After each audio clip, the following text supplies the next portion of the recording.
We are. And we are live, and you should be able to hear us. And yeah, hi everyone. This is 2020. It's getting dicey, which is great. 2020.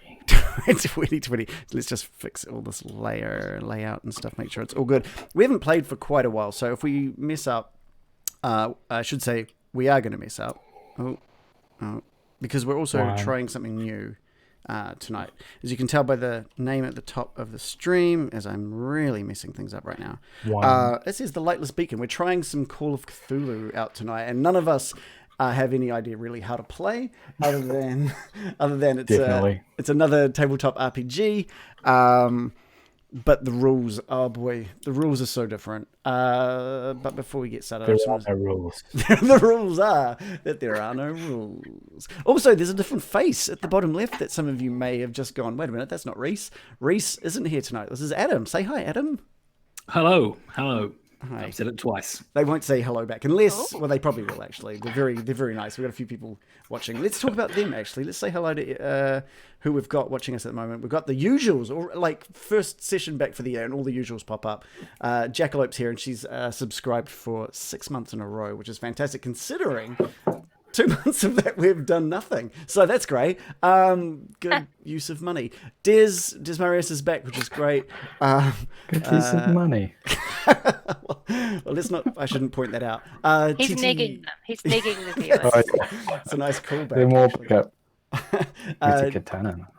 TT2KB is here to check, which I know it's not a good time frame for these guys. So I think the fact that we called out that we're playing Call of Cthulhu may have meant that they're here to just see, make sure we're doing the rules right, maybe, because they're going to be way more practiced to that than we are. Random Origins, TT2KB, tabletop to keyboard. They're a pretty awesome Twitch channel as well. So check them out. Check out their channel or check out the videos on YouTube as well. They do weekly plays, and they also do a podcast where they just called Wisdom Check, where they just talk about D&D and a bunch of different D&D things. Random Origins, of course, is here because he wouldn't miss this. Who else we got? We've got some new names here as well. Pericles83, which is great. Nice to have you join us. And I think I've probably missed someone, but thank you, everyone. We've also got a new follow straight away as well, Strelka NZ. So if you're there, thank you very much for the follow. Hopefully we'll give you this, enjoy this, and it'll give you a reason to come back. But like I said, so we've never played Call of Cthulhu. I think a bunch of us have done a bit of a read up of the rules, especially me, since I will be the keeper, not DM. I should change that in my. It's the keeper. It's a new term. Tippity tap, the keeper. So I keep the knowledge of the universe that your characters are too sane to understand effectively. There is a whole new bunch of systems in here that we will sort of get through as we play. There's a sanity system. There's a vastly different system when it comes to being attacked or while you're attacking. So anything that you attack can actually sort of defend and attack back, and it becomes almost like a strength test, as it might be in your usual D&D. Where do we want to start, guys? How do we want to kick this off? Just straight into it? Are there questions that you guys? We don't have much time for a whole campaign. Okay. Go. All right. So yes, let's talk about the Lightless Beacon. The Lightless Beacon was a giveaway that Roll20 gave out to commemorate the death of one of the creators of Call of Cthulhu. A year ago he passed on, and they released this just at the end of last year as a freebie to, I guess, just commemorate his life. So I thought that would be a great point to jump in and try this out. Shannon, you don't have your camera working. Is your camera okay? Is everything okay? You can show us if you figuring it out. Oh, there we go. There we go. Looks so good. Yeah, that's awesome. Got my little easel here. Amazing. That's so good. That's great. A lot of you have done some great things to get into the spirit of the 1920s, which is awesome. And I do believe everyone's going to have some kind of awesome little voices on the go. So let's at least do an intro, right? because we always have an intro. So, where should I do this? I've got things on buttons in the wrong places, but it should work. But Shannon, you've kind of stolen the thunder from this just a little bit, because I knew you'd do something. Don't say that. I knew you'd do something cool like that. Thank John. But I'd like to welcome did you it. all to Oh. Call of Cthulhu, and we are your hosts. Getting dicey.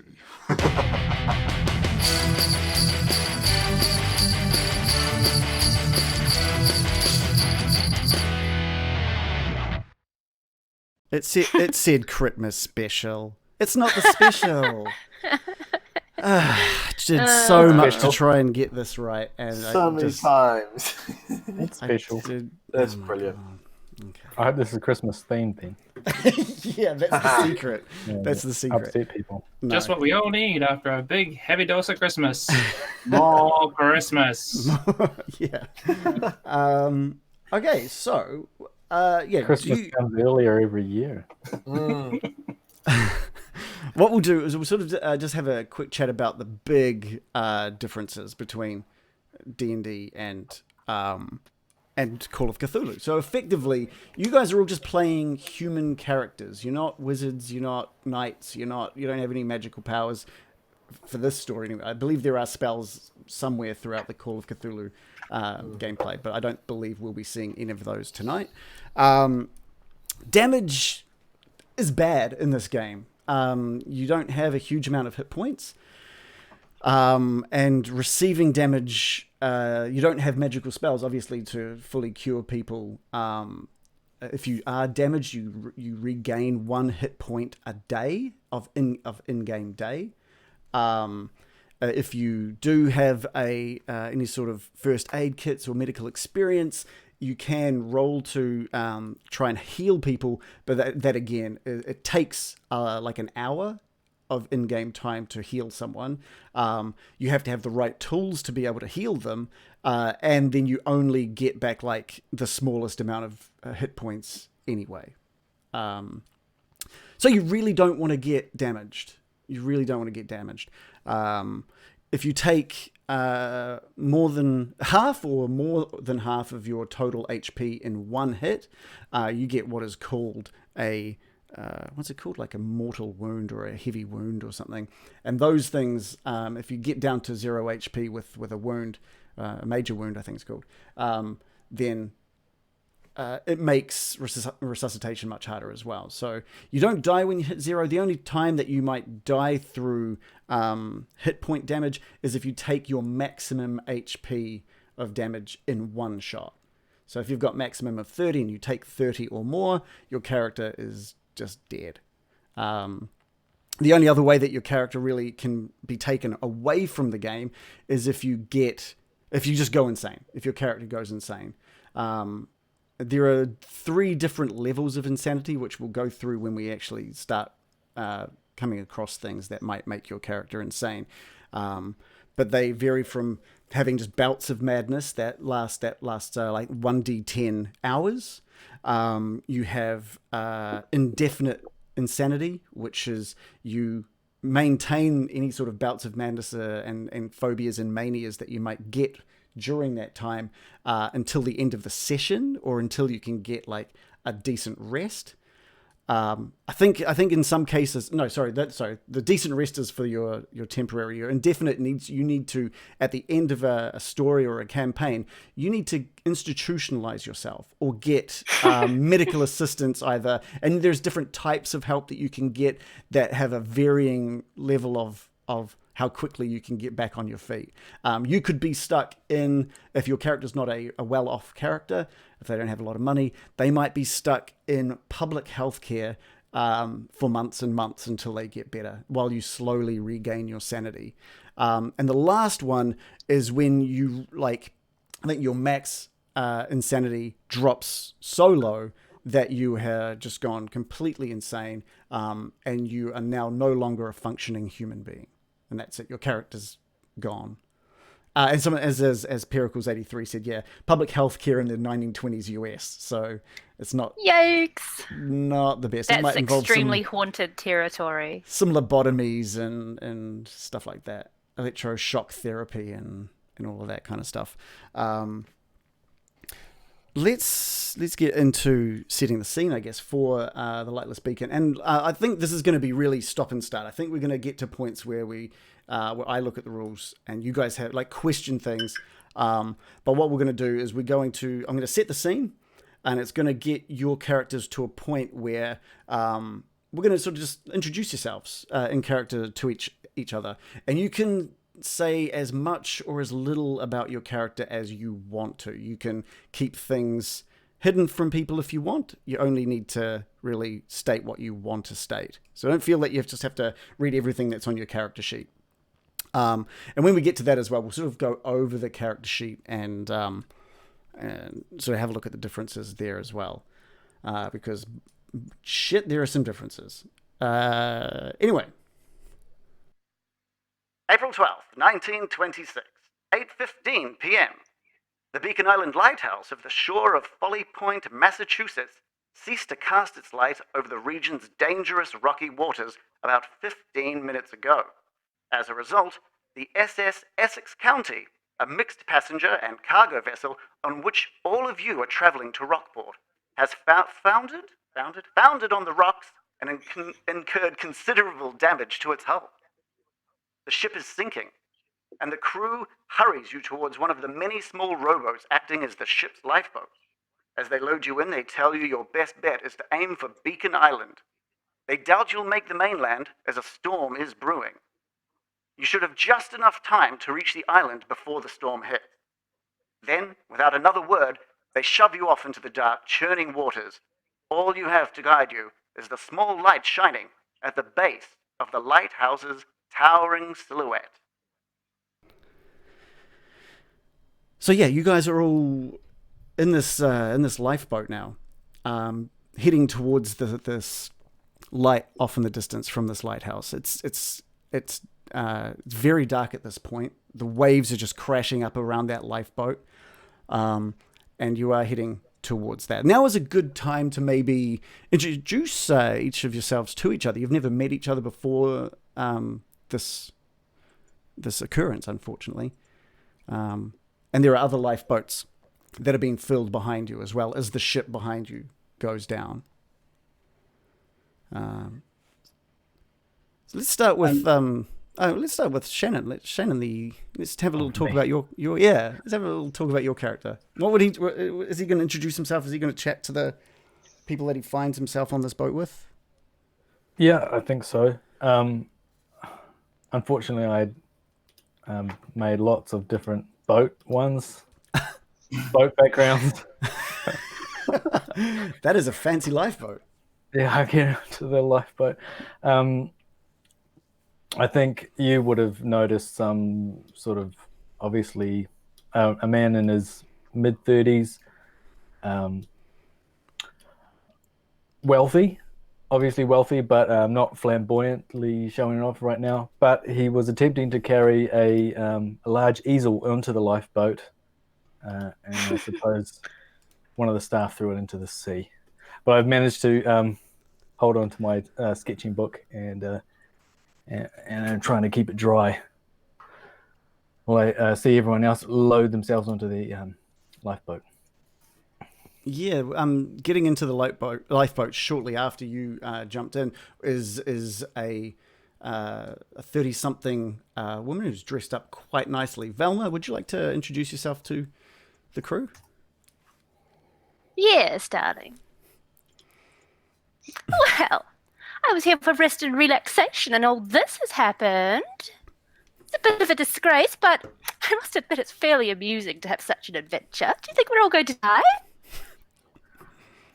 Something out of one of my favourite books. Yeah, while you're saying that, the boat is just rocking with the waves, just really. It's almost in contrast to the lightness that you're giving the situation.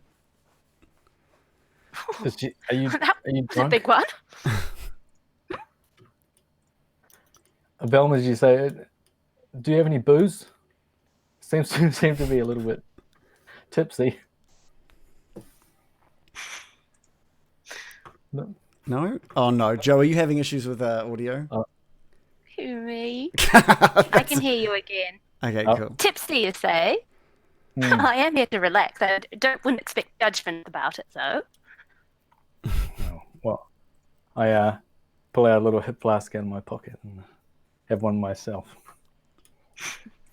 Nice. Who's next? Who's Hector? Do you want to introduce yourself to the team? Yeah, sure. Easy on the giggle water there, Jim. Grab an oar and help out, would you? My name's Hector Fossilwaite of the Boston Fossilwaites. I'm here on a marine biologist field research trip. Would you help us move this rig? And I'm like shoving an oar towards you over the top of your sketchbook.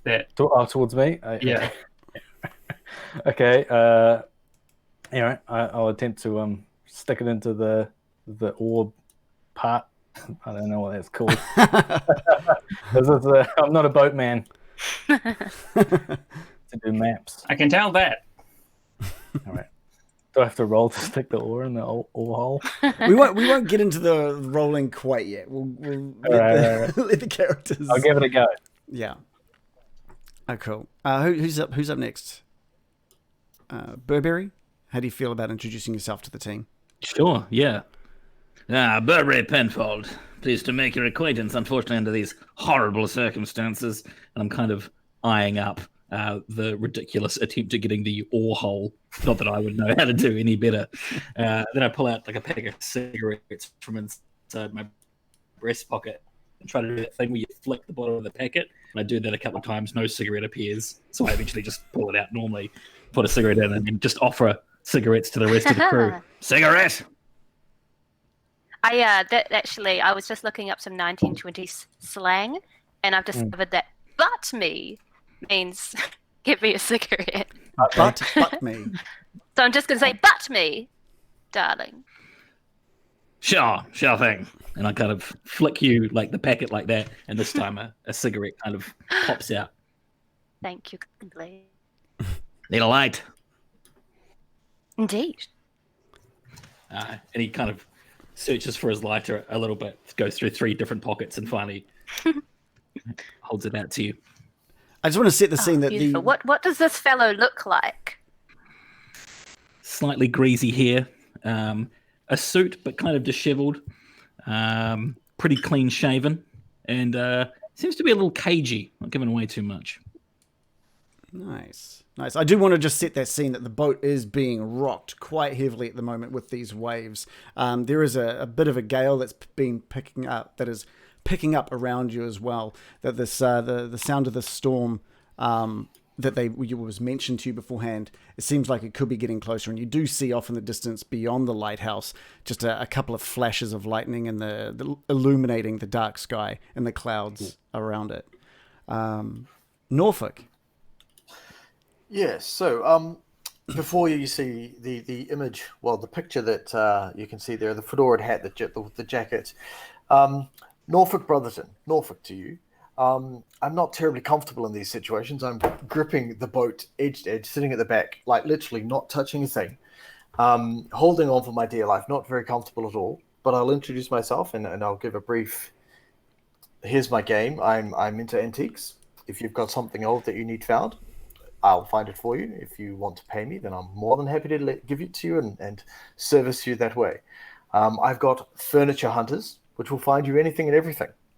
But that's my game, and I'm here for I was here for a relaxing trip, but seems things have been slightly set awry. And at that, he's not touching a thing. He's just sitting in the back of the boat, gripping on for dear life. Let's hope your hunters don't have to find us at the bottom of this boat. Ocean, yes, just. Just the bottom of the boat. Bottom of the boat's there. Bottom of the boat. I found that. Okay, great. Great. So you've all introduced yourselves. I think now is probably a good time. We'll just bring up character sheets. Really, I think I've got Dave's character sheet. that I'm just going to bring up for people. Actually, I better not bring it up with all of that information yet because Just not the bio info sheet would be useful. yeah, I need to just give my player character control of your character so I can show off the character sheet without spoiling the character. Here we go. So it's quite different. It's really, really quite different to what we've seen with your standard 5th edition D&D. I believe this is 7th edition Call of Cthulhu. So I don't know if they just rotate like new editions quite regularly or if it's been around for an incredibly long time. I didn't look into that. I'm not that good. Anyway, so let's take a look. So No one minds. one of the things that that really no one cares, Reagan, shut up. There's a couple of differences here.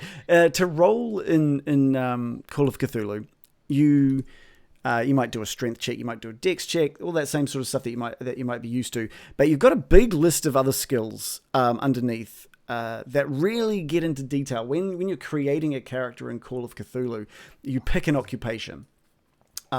And then once you've picked your occupation, you get to distribute some points to your main characteristics, which is strength, constitution, size, intelligence, appearance, stuff like that. But then you get to start picking skills that are associated with your occupation. So you can take pre-written occupations and or you can make your own occupation and then start picking skills how you see fit and assigning values.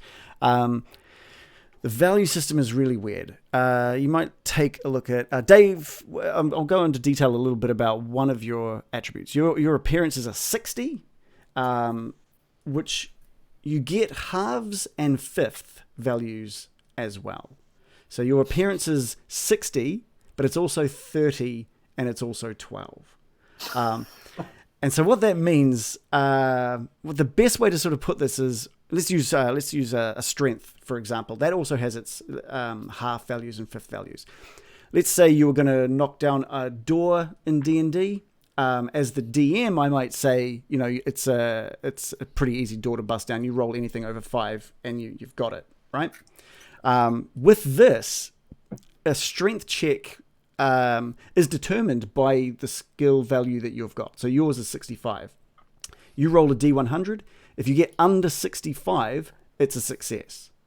So the higher skill that you have, the easier it is to roll. If you get under its half value, you get what is called a hard success.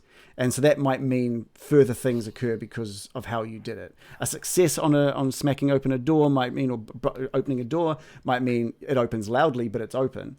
A hard success might mean that you've opened it quietly. Then there's also an extreme success, which is what the fifth value is. So if you get lower than that fifth value, then you get what's called an extreme success. And then, so you might open that door so quietly that no one in the room is aware that you tried to come in. That kind of thing. So this will make a lot more sense soon. We'll bring that down.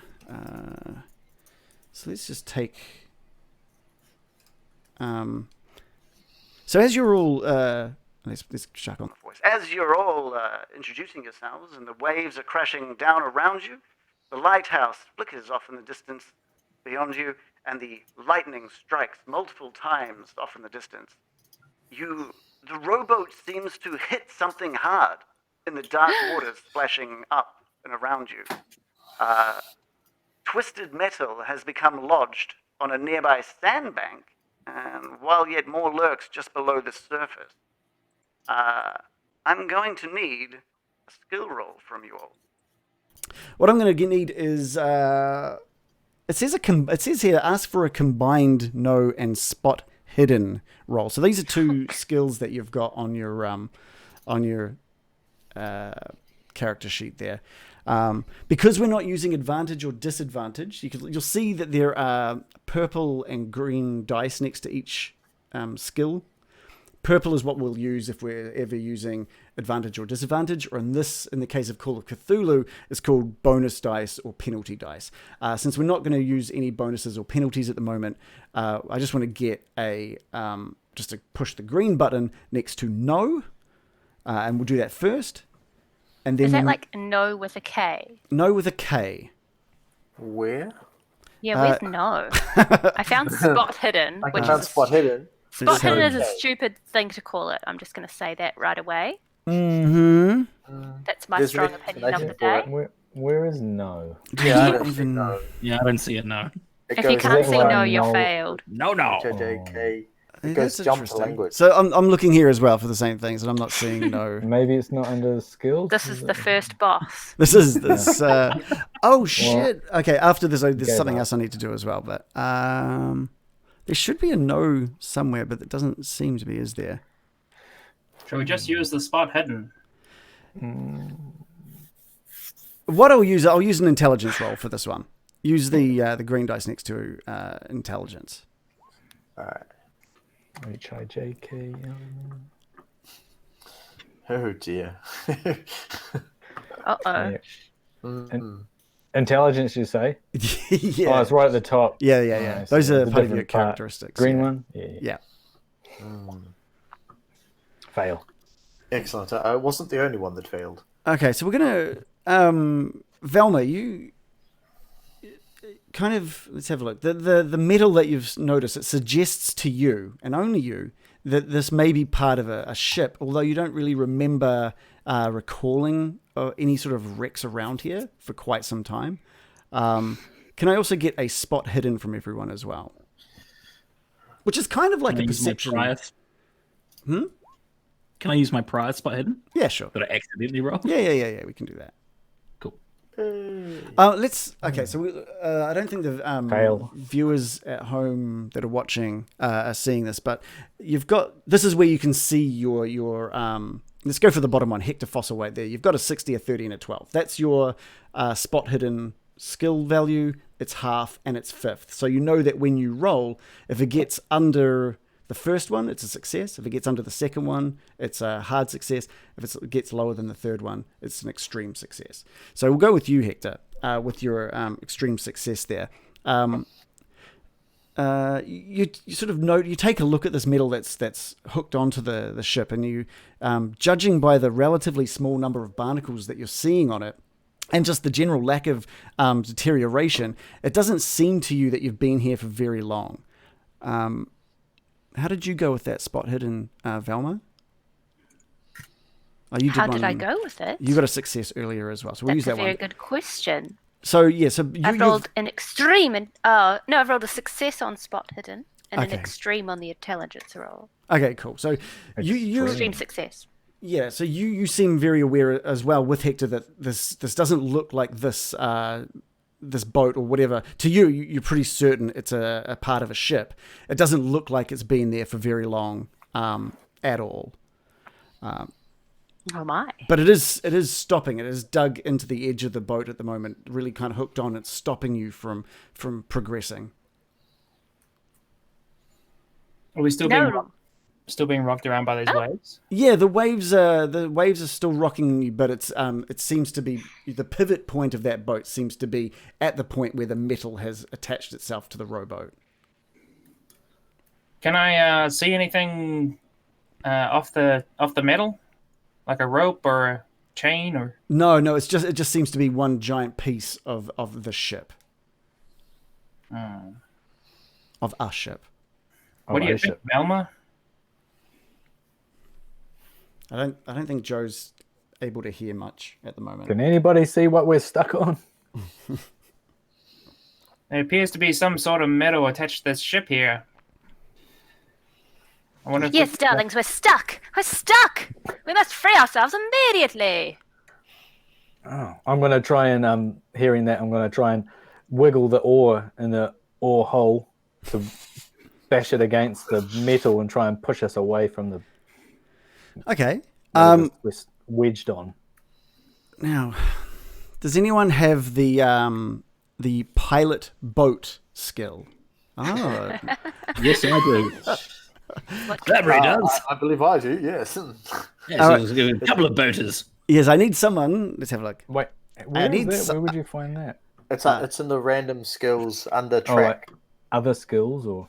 I If you see, follow the list I under see. your skills, it'll be track, and then you've got 6 or so more others. Yeah. I've got arts and crafts. And painting. again, some of you may not have skills that others have, right? So there might be people who are more used to being on a boat that will have skills for being on a boat.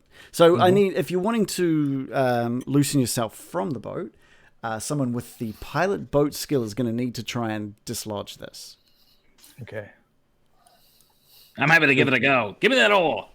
I'll try and reach the oar and just like do the. Be my guest, Burberry. Yeah, cool. Give us a pilot boat roll, please. Not great. A 92. Yeah, you start just smashing at this piece of metal, and the oar just keeps slipping off the sides of it. You can't get a really good hold on that piece of metal, just with the boat being knocked around as much as it is. I felt sure that was going to work. The waves start now crashing up over onto the bottom of the boat, and is slowly starting to fill with water. I'm really not comfortable with how wet we're getting here. If this is something that Burberry and I can do together to maybe heighten our chances of freeing ourselves, I can assist, but I'm not sure because I doubt my skill's much better than his. If we work together, is it possible to greater the chances? I will let you have one more attempt. Let's do this with one bonus dice. Let's just so we can try the rolling system out. How do you do that? So because of whoever put this together in roll 20, it's slightly different to what it would be if we were rolling with real dice. So when you click the purple dice roll in roll 20, what it does is it shows you the results for penalty dice and bonus dice. It'll make sense.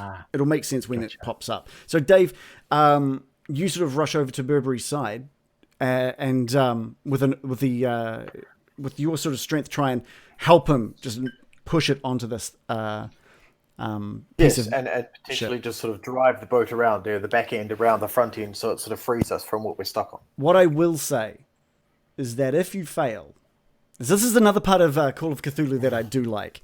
We all did. There's a risk. If you all fail, the metal is going to puncture the side of the boat, and the boat is going under. Well, we're getting wet at the moment, so I'm not sure it's terribly. So those are different things. I don't know if you're a boat pilot or anything, but sinking and not sinking, two separate things. So you're welcome. If we sit here and the boat fills up with water, we're sinking. It's So whether we sink from a hole or being flooded. So you're welcome to give it a go. I think it's worth giving it a try. All right. So click the purple dice next purple? to All right, clicking the purple dice. There you go. Okay. So what it tells you here. So your skill was only 21, which. That's not good. That's a hard, so you had to roll lower than 21. Because you had a bonus dice, effectively it's like rolling, it says here you rolled a 6, a 28, and a 4. Because it rolls 3 dice, even though we're only using 1 bonus. So we're going to use the first 2 numbers, of which we take the lowest score. Because it's a bonus dice. So you rolled a 6, which is lower than your success. It's also lower than your hard success. So you hard successed this. So you managed to thanks to Burberry and Norfolk, the oar wedges on the side of that metal, and you push yourself off the ship. Something breaks off a little bit of that metal, just down to a bit of luck, and it pushes back just the small hole that it was creating. The wood on the side of the boat is kind of sealed back over, just thanks to your hard success. The boat's in fine condition. What I will get you all to do now, though, there's something missing on all of your character sheets that we don't have set up yet, and that is your luck score. So that's luck plays another part in Call of Cthulhu. Oh, yeah, right. So what I'm going to need is for you all to roll 3d6 and then multiply it by 5. Didn't sign up for maths, darling. Yeah. Don't you fuck with me. Oh, what's 15 by 5? Oh, see, John's got it sorted. He put the multiplication right in the what he typed in. Oh, that was easy. I got 50. All right, cool. 75. All Cool. right. So yeah, like I said, so luck is similar sort of stat. This is the value that goes in. You get a half and a fifth as well. There are alternate rules where you can spend your luck points, but we're not going to go into that tonight. It means if you do fail a roll, you can spend some of your luck points to make up the difference. And Joe's connection is not going well by the looks of things. She's had some serious troubles with Whereby just during the session and the Christmas special. So hopefully she can hear us. I don't know. She's frozen. Anyway, so we'll have to look into luck at some point. I'm using all the bandwidth. Get out of it, Dave. Viewers can see that. Now they're going to be judging this guy. But I am using all the bandwidth, to be honest. All right, so yeah. So the boat is back on track towards the island. And I have returned myself to the back of the boat, and I'm still clutching for dear life. That was my one moment of heroism for the time being. I'm clapping though. We're moving. Yeah. I would tip my hat if I was brave enough. And the wind is really starting to pick up, and the waves are really crashing around all over you. I do need to check something because I'm worried. Oh yeah, so before I mentioned that the lighthouse, you could see the light of the lighthouse, I lied because in the intro I said that it stopped working at about 8:15 p.m. So there was no light. There are some lights on the island that you can see, but definitely 100% not the lighthouse. Not the lighthouse. From your angle, from your view of the island, you can see as with all the waves crashing, you do see some extra lights near a pier off on the horizon. You're welcome to steer as best as you can towards that pier, or you can pick another spot on the island. But let's see if I can bring up a map of the island. I think. Is this the one? Nope. Oh, a map. Yeah, so it's definitely not as grid based as D&D. Well, not this one anyway. So. We'll see how it goes. Theatre of the mind. Theatre? Wait a second. Theatre of the mind. Thank you. Yeah, you're welcome.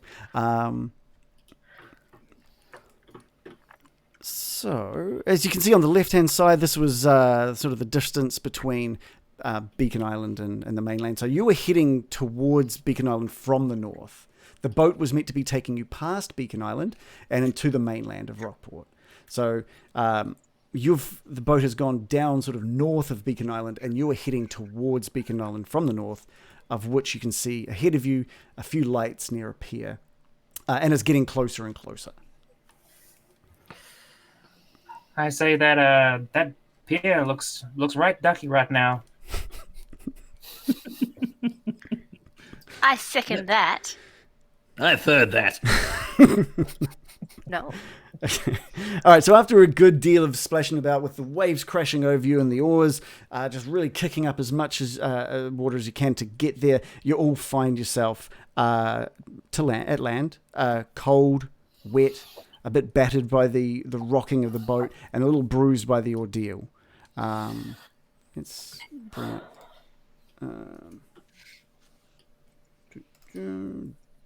This is the last time I book on White Star Lines. Where's that giggle water, Preston? I think we've all earned a little swig. I try this. And I pass you my little hip flask. It's awfully cold out here. Yeah. There are a couple of lights, just lights near the end of the pier that are flickering. They don't seem to be holding the electricity in them too well. And you can make out just a narrow dirt path hemmed by long grass, just heading further towards the south. It is quite dark on the island at the moment as well. But you do hear a faint churning of machinery just off in the distance. Well, this is a good sign. I don't suppose anybody has a torch on them at all, or are we just stranded here with the light of Burberry's cigarette? What's a torch? A lamp of some kind, sure. It's the 1920s. We're not in the Ice Ages here. Do we? Oh, yeah, Do they have yeah. torches? I have no idea. All of your gear is listed on your character sheet, which you'll find that you don't really have much to you, other than what you've sort of detailed. Like, so Preston, he's detailed that he's got his book, which I'm assuming is probably a little damaged right now with water. I believe Velma's got a book with her as well. There's small things that you might have with you, but you don't have any tools or anything. You weren't really expecting to carry anything more than what you were ready to take to Rockport.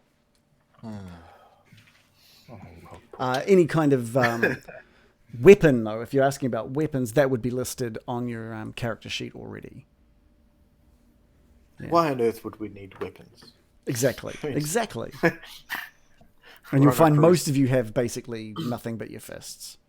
Hector pulls out his great axe and Lightbringer. Oh wait. Oh, no. Yeah, now that would be handy. That would be. those I'm that freezing, loves. I'm going to follow the source of the noise and find civilization. Do you have? Are you just following the sound, or are you trying to sort of distinguish what it could be, or what are you doing? I'll try to figure out what it is, of course. Do you have a mechanical or electrical repair skill? Anything sort of that might be mechanical? It says 0.1% next to it. That doesn't seem good. That doesn't seem very good. What is that though? Most things don't have a percentage against them, and some of them do. Those will be ones that no skill points were put us into. I've got 0.1% electronic skill. Oh, you could. Is this helpful? But what's the number? What's the number next to it? Is it just 0.1? It just is 0.1%. Oh, okay. As in, yeah, you're not going to be able to roll for that. You're not going to be able to get under that. Seeing Velma start walking towards the noise, you might want to take it easy there, sweetheart. Sweetheart. Absolute sexist of the day. Oh, I forgot to say that what she looks like is she's rather a plain woman, but snappily dressed. Yeah. I've only got a 10% for electrical repair or mechanical repair. So the thing, I guess, the big difference between this and D&D, with D&D, it almost feels like you are always heading towards a goal, that has been laid out, and that there are encounters that you want to fight and best them on your way to fight a big bad guy. That's like if you had to really distill D&D down. With Cthulhu, if you're distilling that down to something, it's investigation. It's what it would be, what you would be doing if you were there. If you were all there in the dark, cold, and the rain is, you can hear a bit more of that lightning and thunder off in the distance. The wind is picking up, and you can hear, just over the sound of the wind, a gentle humming down that path. What would your characters be doing? Would they, what sort of investigation, what would you be doing here? Because it's really more about understanding the island now. Where are you being the big question? It's like, where is there warmth here? Is there a way for my character to not get hypothermia right now? That kind of stuff. Yeah, my goal is to get shelter and get some help for the rest of the ship. I wonder if other people are drowning. There we go. Yeah, there we go. So the ship you were on that had a whole bunch of other passengers has gone down. You don't know if their lifeboats had the same sort of success as yours. And there is a lighthouse, right? There is a lighthouse to the south of you. So past this, as you look down this dirt path with this grass on either side, you do see a structure and the big lighthouse, the silhouette of the lighthouse in the dark. Every time you see the lightning thing. Yeah. So that's the central part of this map here. Fantastic. And every time that lightning strikes, you just see the silhouette of that lighthouse cut a shape in your vision. So when the lightning strikes, are we able to see any boats in the ocean bobbing around where we've come from at all? Give me Now I need a list of I think I've got a list of all the skills here. There's so many skills. It's a big list. I printed off a list of all skills so I can be right, let's see. Spot boats and nighttime. I think I need to bring up your character again just so I can see what you've We need to got. find the boat-looking skill. See if you can look for boats well. There seem to be a lot of skills. There are a lot of skills. And it's What's- crazy that what's there's that? no just Spot hidden. There will Yeah, be I think spot we'll hidden. go for Oh, a I spot found one hidden. called Op-Hiv Machine. What do you think that is? That's Operate operate heavy heavy machinery. That's less fun. Oh. Yeah, give me a HB. spot hidden, Norfolk. Is this the green? Just the green Button, one. yes. Yeah. Okay.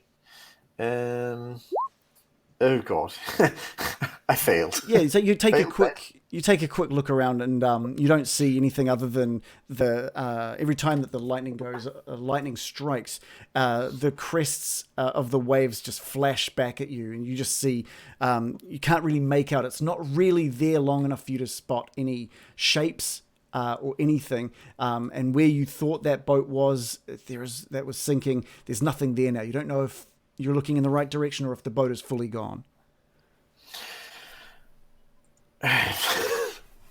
Well, I'm completely mystified. I think we need to be inside. It's far too cold. The lightning's just ridiculous. Let's get ourselves inside. The lighthouse man will help us. All is saved. This certainly That's won't fair. go from bad to worse. I have a great feeling about this. Burberry, At least Burberry we- strides to the front, agreeing and kind of reluctant to get too far involved, but kind of realizing that something needs to be done, pulling out a Zippo by way of trying to get this tiny amount of light and starting to lead the way towards the structure and the humming. Okay, great. Let's have a look. A short walk along the path brings the investigators to the Lighthouse Cottage entrance. Its front door is slightly ajar, and a steady glow can be seen coming from within. On either side of the door is a window. Thin curtains are drawn over both, but a warm, welcoming light shines through those on the left. The path continues around to the back of the lighthouse.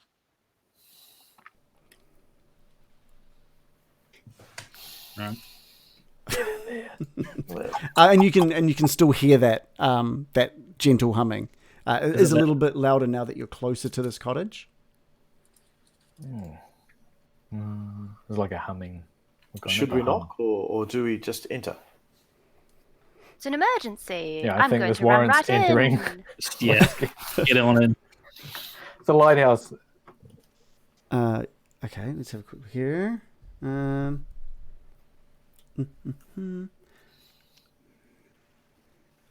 Oh, okay, yeah, all right. Let's have a look. As you guys get to this front door of this cottage, as you're about to open the door, Velma, you hear some scuffling in some of the bushes behind you.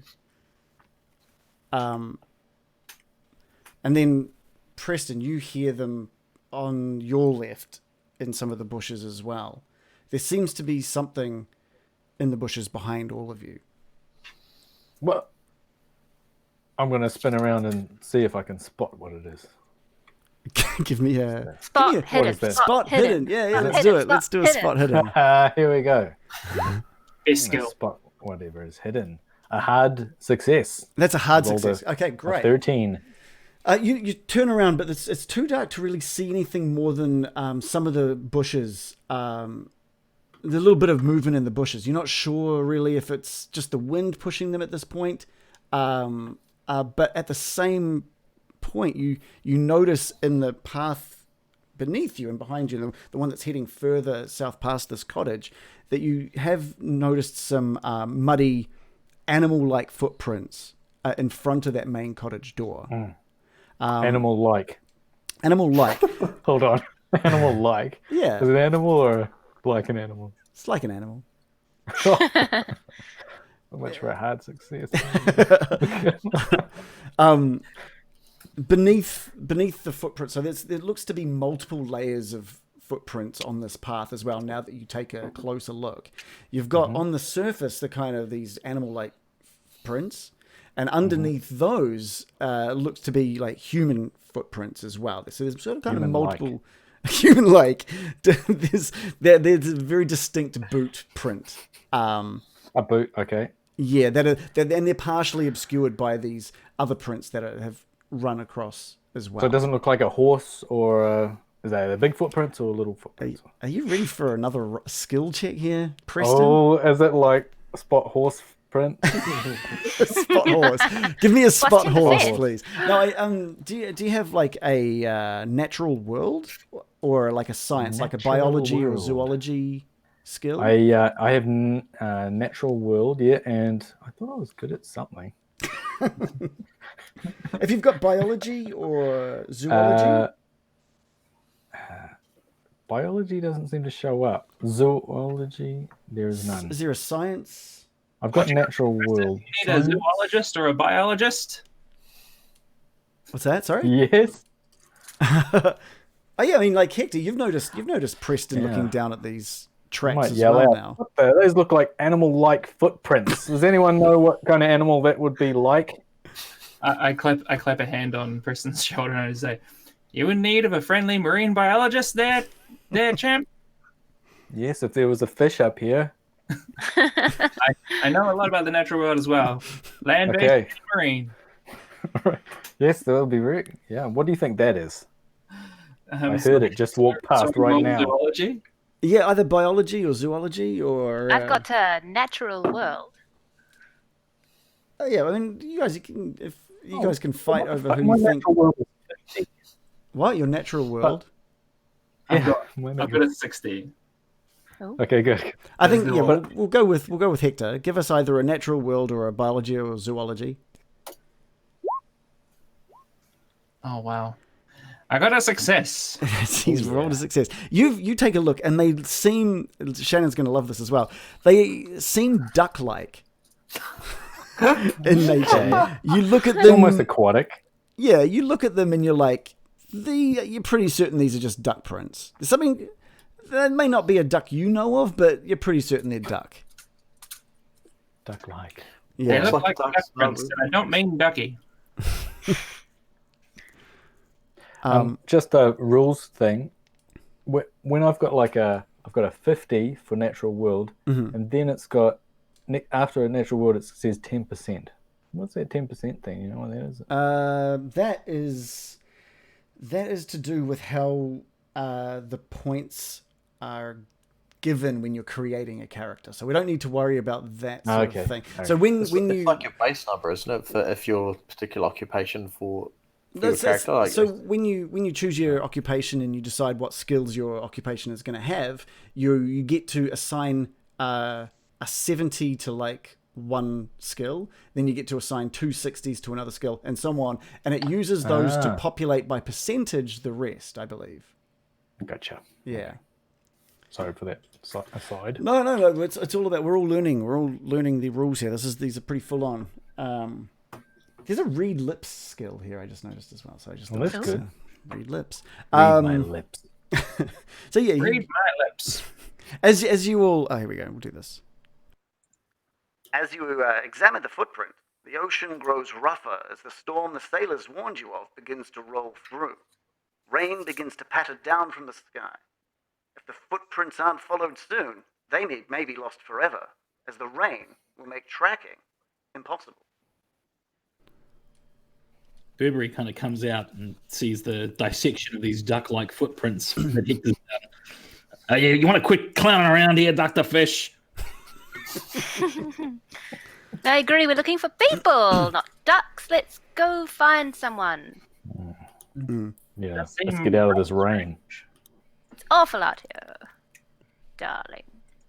Yeah, I think Hector, you're looking at these footprints a little more as the rain starts deforming them, as it rains down around you. Something doesn't sit right with you with these being duck prints, and you hear another shuffling in the bushes, sort of a few, maybe like 20, 30 feet behind you. And we're definitely using feet because this is America in this game. Okay. But it is raining, and it's picking up. You are all starting to get very wet, and these footprints leading further south are definitely starting to get They are definitely starting to get muted by the rain. I'm just going to look over my shoulder as I walk back towards the lighthouse and see if I can spot what that rustling was. Yeah, as you look towards the bushes, you notice a sort of a shadow duck down or sort of disappear into one of the shrubs as well. Duck down, you say? Duck down. But you can't really, you're not sure what it was, or if it was even just part of the bush that you saw, but something stood out over to the east. I better get inside. As we walk inside, I'm going to ask Hector as he comes near me, what was that, do you think? Not sure. It walks like a duck. It leaves footprints like a duck, but by God, if I don't think it's not quite ducky. Duck-like. Let's get dry. Yeah, I've just moved you down onto another map here as the north side of this cottage. So are we looking at heading in, are we? Yes, please. Who's leading this? Who's opening up the door? Are you knocking? What are we dealing with here? I think Burberry kind of swung the door open a little with his foot and poked his head around the corner. He seems to be pretty keen to get undercover. Okay. Who's this? Burberry. Burberry, beyond the partially open front door, a hallway leads to the cottage's 4 rooms, 2 on each side of the wide passageway. And I'm not going to detail the rest because that was give too much away. You do see at the end of the hallway a winding staircase as well. There's only one room that seems to have any light coming out of it, and it is the one sort of a little down the hallway to the left, the first doorway on the left. Is there any kind of radio in here or anything like that? Any kind of communication device? There is 0 radios in the hallway. That's right. Keep mine. Damn it. The hallway is not currently lit. So the light of the study is really all that seems to be sort of. It's very dark. It's very, very dark in there, except for the light coming out of this room on the left-hand side. And the rain now has really picked up. It is pouring down outside. Burberry kind of calls out. Hello. I'd like to call out help. Help! There's been a terrible shipwreck. Yeah. Despite calling out, there doesn't seem to be any movement within this house. There's the light from the study. There's no shadows that are sort of moving between the doorway and the light source. So there's nothing coming out. There's no one calling back to you. And Valma, the only thing that really responds to your call is just this thunderous crack of thunder above you, just shocking and shaking this little cottage that you're in. Burberry, dear chap, do you have your lighter thingy, your Zippo thingy lit so we can kind of have a search around the hall for any light switches or anything that might illuminate the space? Sure, my good man. I kind of flick my Zippo and just kind of hold it out in front of me. How much light does the Zippo cast? It casts enough light for you to notice a light switch. Where the light switch would probably always be. It's a modern home for 1926. Let's give that a flick show and see if it lightens the hallway. Yeah, so Norfolk, you reach out and flick the light switch on, and the first thing you notice is there's 3 coat hooks by the door, only one of which currently has like a really well-worn oilskin hanging from it. Beneath that, there are 2 pairs of galoshes standing in a shallow tray, and there's space for another pair, but there's only the 2. And there's a pair of indoor shoes sort of next to the tray. Are they wet? The shoes aren't wet, no. The shoes look like they've just been in this house. But like I said, it does look like there was another pair of galoshes there. And you so one could assume that potentially there's someone else around the area wearing said other. If they are like duck-shaped galoshes, Spot three hidden. solved. Was there not a boot print under the duck print that you saw? Yes, there was. Hmm. So potentially there is somebody wandering around the area there. And Just we have our to luck bloody if the find them. darn lighthouse keeper's out on an errand. Yeah, Norfolk, you also notice on the hooks next to that oilskin are 2 oil lanterns. But there's an empty hook suggesting that, again, just like the galoshes, it looks like there was space for one more lantern, but there are only 2.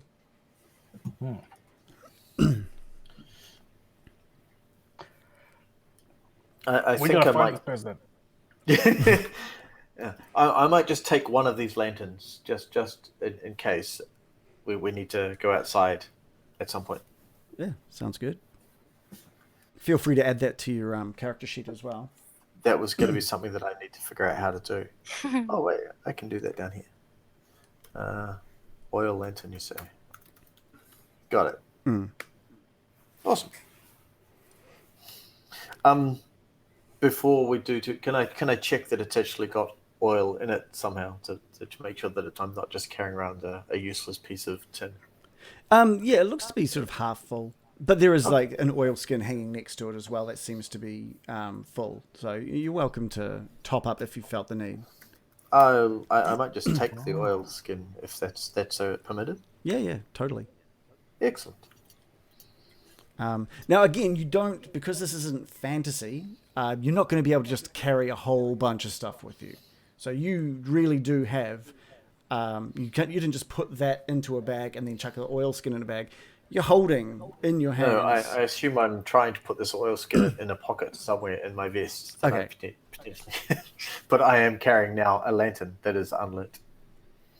Okay, cool. Someone just corrected me that an oilskin is a coat. So Yeah, that's what I was thinking. I was like, is oil in it? Alright. I thought. A water skin is a bottle, but I guess I was thinking of water skin full of oil. water I skin guess. is like an old school. In that case, there's we'll just say that the lantern is full with enough oil. And there is that coat that is called an oilskin. Thank you. Hanging on the wall, on one of the hooks. And that's not wet. That is not wet. I'm gonna bang on the wall. Bang, bang, bang, bang, bang. Hello. As you bang and make a fair bit of noise, again, you're not really getting any response other than just the rain picking up and something darting behind you, like past the door. Behind you, hear something just run past the doorway behind you. Does everyone hear that? Yeah, you all hear that. That is something. I don't know It's what's. just the duck. It's just the duck. So you guys are all inside with the door open behind you. You look around to see nothing. You can't see anything, but there does look to be.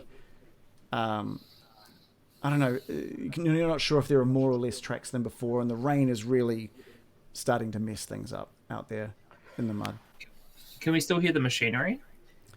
It's a little softer from within this hallway. It doesn't sound like maybe the humming was coming from in this room or this specific cottage that you're in.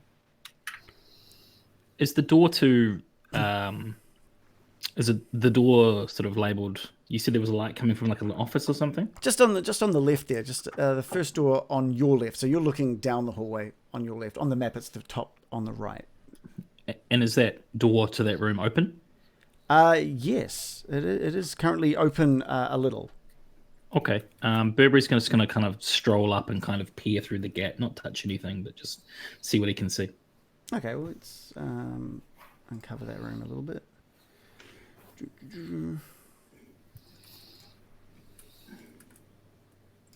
Cool. You found yourself in the study, or looking into the study. It contains 3 armchairs located in roughly the center of the room. In addition to the hall doorway, there is another doorway leading to the kitchen. I guess you can see some of the kitchen in there. In terms of furniture, beside the armchairs, there is a table to the left of the hall door and a roll-top writing desk on the outer wall, close to the kitchen door. Both have their own little wooden chair next to them. The one by the writing desk currently lies on the floor. A chair on the floor. How sinister. Messy. Sinister and messy. At this, Burberry kind of pulls out his badge. Folks, nobody worry. I'm actually Special Agent Burberry Penfold. He kind of shows you his badge. This is getting exciting. Can I use spot hidden? You're still in the corridor right now, or are you going to go into the room to use spot hidden? I'm gonna run into the room. All right. Run. Notice that. I'm gonna notice the untoward chair and say, "Has foul play been afoot?" Give me an And intelligence. spot hidden the shit out of everything around that chair. Give me an intelligence roll on that chair. Oh, that's a good sentence. Let me just intelligence this chair. I extreme intelligence that chair. You extreme the shit out of that chair. You instantly recall a moment. So this chair is you notice how it's placed. This part of the chair, the head of the chair, is that the head of the chair, the back of the chair?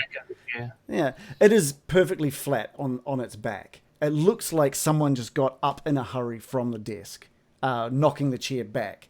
There's no other signs of struggle or anything around there. It looks exactly just like someone just got up in a hurry and the chair has toppled backwards behind them. And yet they left the room without picking the chair up. They were in a hurry. Must have been some hurry. Yeah. But you take a look over the table in front of that chair and you notice there's just several books of a whole bunch of books that are just on that desk and on that writing desk. What's happened in here, Velma? I'm going to barge in as well. Someone's gotten up in a right hurry, left a bit of a mess. I say we need to find someone and write quick. I want to search this entire place. Okay, give me a spot hidden. Oh yes, Velma. spot hidden. Spot hidden. Don't mind if I do. Ooh, I hard rolled success. a hard success. Okay. You take a quick look through over the books on this writing desk as well. You notice that there are some maritime tales, a book about birds, a repair manual for the lighthouse, a pipe and a pouch of tobacco, a pair of binoculars, a sketchbook, some pencils, some watercolor paints and brushes, and some paper as well. And you notice that there's also on a table, sitting on one of the tables, there seems to be a recently finished watercolor painting, beside a neat stack of other paintings. Oh. What's the subject? Yeah, Preston, you pick up this watercolor painting. It appears to show a window. Let's do this. The painting appears to show a window. A dark shadow with wide eyes leers through this glass pane. The window can easily be identified as the same one next to the artist's desk. Preston, I'm going to need a sanity roll from you. Okay. Let's does it look like was the thing looking in from the outside? Yeah, it Looking was out like from the inside. a painting of this window from the inside and a creature leering in from the outside. So let's get Fascinating into subject. let's talk about the sanity system now, Okay. because it's full on. So Pretty basic, is it? Sounds basic.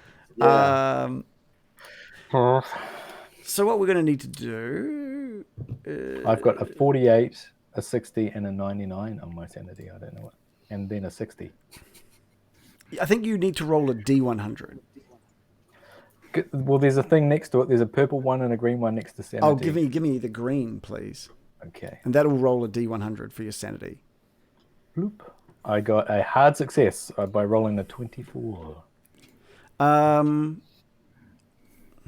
Okay, I'm just going to read through this because a successful roll means that the investigator loses no sanity points or a minimal amount, which is what you've done this time. So what you had to do was, anyone who experienced this thing, this is just you at the moment looking into this by yourself, experiences that sort of source of horror, which is a 1d100 roll. You need to get equal to or less than your sanity score, which you did just fine. And you could use luck points if you wanted to, if we were using that rule to help get you to that point. And because you rolled a success, you don't, you're fine. You just look at this painting and you kind of, not shrug it off. Something seems really unsettling about this image. Now, some items, even if you success, you do take a little bit of damage, but this one is no sanity damage. Dear God. I obviously know that it's freaky, isn't it? Yeah, I mean, if you wanted, you could sort of look further into this creature if you wanted to sort of check your knowledge of what this could be. Well, that's the thing in my backstory. I've been drawn to being an artist recently, and I've gone to lots of galleries and been drawing different subjects, but I'm looking for something a little bit more exciting to draw, and this looks pretty amazing. So I might look a little bit. Can I figure out what the hell that is looking through the window? Yeah, give me a natural world check. Is it a duck? Some kind of It's duck. duck-like. I know. Is that a bill? We should rename the stream to DuckTales. Not ponytails. What'd you roll? 18. An 18 for a hard success. Great. So you notice these eyes, the shadow's eyes, despite... It's just it comes down to how this person drew this painting. These eyes look bulbous and appear to be placed almost at the side of its head, similar to what you might expect from like a fish or a frog. Or a duck. Not quite the same as duck's eyes. A bit more... Bulbous duck eyes. A bit more So wet. it's like fish-like eyes, Yeah. and Have you got an looks art like- or have you got an art or a craft kind of skill as well? I guess you do, right? I have art and craft. Have you got I have painting? painting. Yeah. I have sketching. Well, give me a roll for one of those. You feel I like free. how, like, well, okay, so I'd say that this comes under painting because it's a type of watercolor. I could have used my sketching skill, or my art and craft, but I will go for painting. No need to brag. Are there 3 separate art skills? Yeah, that's what I'm saying. I've got one for art and craft, art history, one for painting, and one for sketching. So I'm gonna choose. There's so painting. many skills here. It's crazy. Just wait till you get into the weapon use skills because they get real complicated. Yeah. I rolled a 95. Oh. It's a failure. Yeah, The art expert is completely confused. This is a whole new style that I haven't seen before. I don't know. It's incomprehensible. yeah, you're impressed with the talent. I thought Picasso was weird. Yeah. Oh no, I suppose he hasn't done much at this point.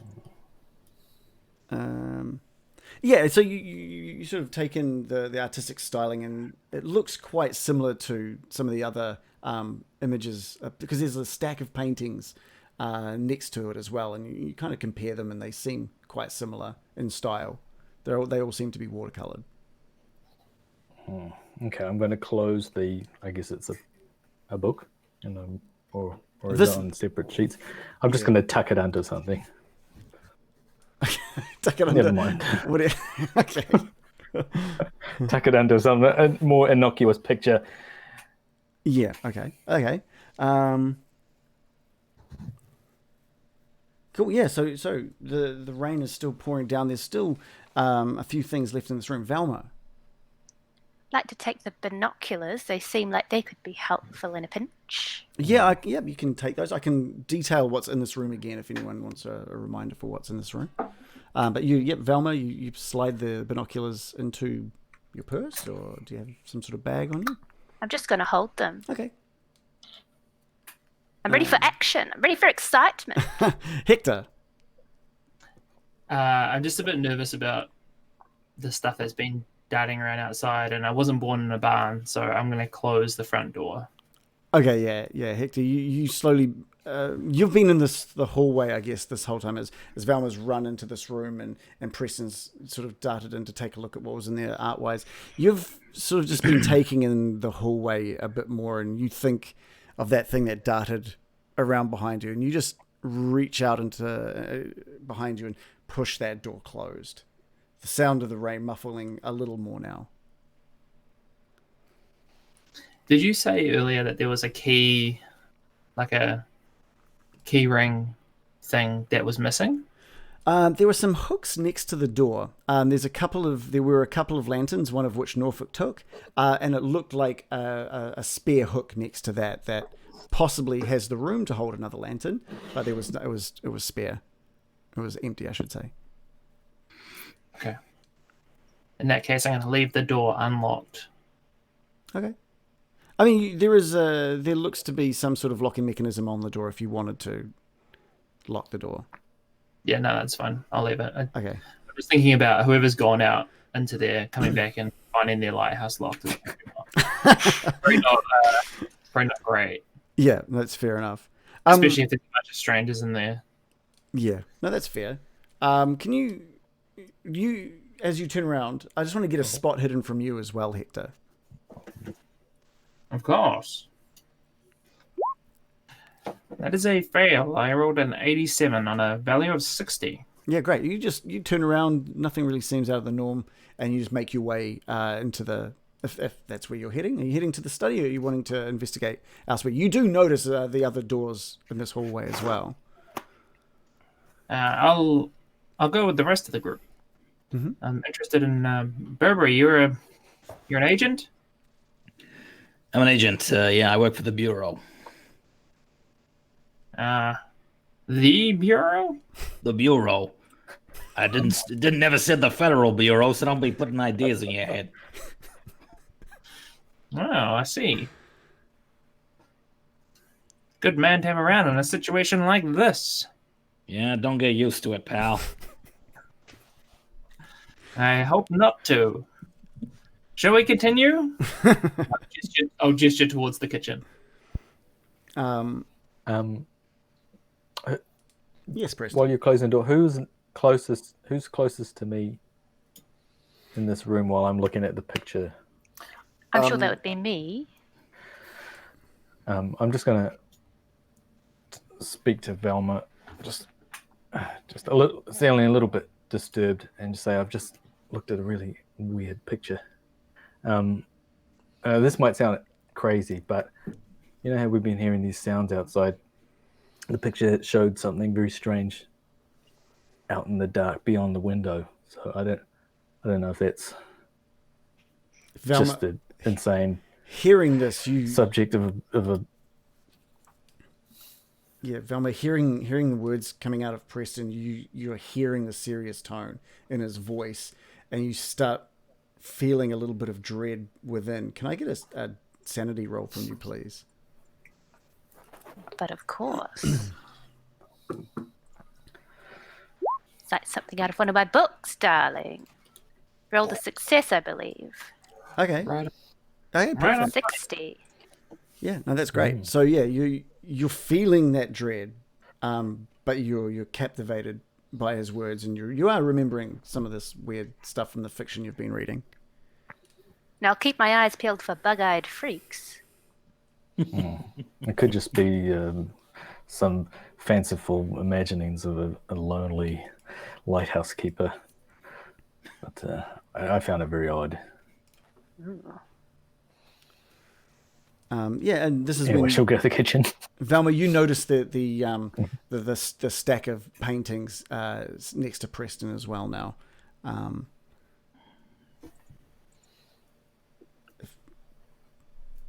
So there's that. This is one of the harder things about, I think, Call of Cthulhu versus D&D. Normally in D&D, I'd just be like, here's all the stuff, and you'll hear things that are just like, oh yeah, that'll help us on our adventure. Whereas with this, I don't know how much emphasis I should be putting on things that are in this room.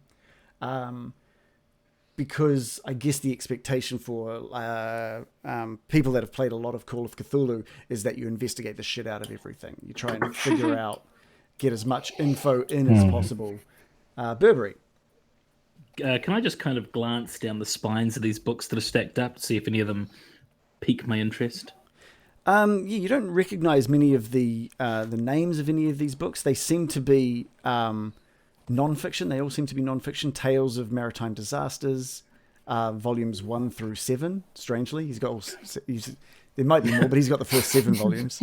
A bird book, literally titled "The Bird Book," which is great. And the repair manual for the lighthouse. It's got a model number on there. Lighthouses and you. And then that seems to be quite a thick manual as well. Those are the main book. Yeah, those are the books on this specific table. Yeah, some light reading. What was that? Sorry, Must say Hector? This Lighthouses for Dummies. Yeah. I'm a little perturbed by the lack of urgency in my fellows. Well, Now's not the time for art critique, honestly. I wouldn't say I wouldn't go there that far. Can't skip over a picture like this. But yes, I agree. There could be people drowning. Was someone just busting through into the kitchen? Yeah, what's Norfolk up to? Yes, Norfolk is basically just hanging back. Really, he wasn't so keen, and I don't want to say this to the group, but at hearing Burberry was an agent, he just kind of drifted to the corner of the room to sort of stay out of sight. He's not really keen on the idea of him being an agent, so he's just sort of hung back a bit. Yeah, Norfolk, cautiously. On that side of the room, you've kind of find yourself next to just a roll-top desk that's been closed at the moment. Right, that's the writing desk, yeah? Yeah. Oh no, there's a writing desk that had all the books on it in the toppled over chair. On this other side of the room, near where you are now, find yourself up against the sort of northern wall of this room. There's just this roll-top desk. Does it have an opening lid that you can look at, or is there anything on top of the desk at all? No, basically the roll top covers the entirety of the desk, so it's fully open. But you do notice it's not fully closed at the bottom, so it doesn't seem to be locked or anything. Okay, I might just make out that I'm kind of looking at the desk and sort of slowly lift the top up out of curiosity, just to sort of make it look like I'm not purposely avoiding Burberry. Yeah. You roll back the top of this desk and you notice that there's a half-empty, still warm mug of coffee. Sort of sitting there, and it seems to be making just a little ring of like a little coffee stain ring at the base of this mug as well. There's lots of stationery, like envelopes, stamps, paper, bottles of ink and pens. There looks to be just a mess of invoices for what seems to be like coin appraisals. Interesting. Yeah. Is there any names on these invoices at all? Anything that would indicate who they're addressed to? They're all of these invoices seem to be addressed to what is obviously the owner of this establishment. So they all seem to have Mr. Cassidy written on them in some format. Would that be Mr. G. Cassidy? Yes, yeah. Some of them have Mr. G. Cassidy. Some just have Mr. Cassidy. That's a name I know. Interesting.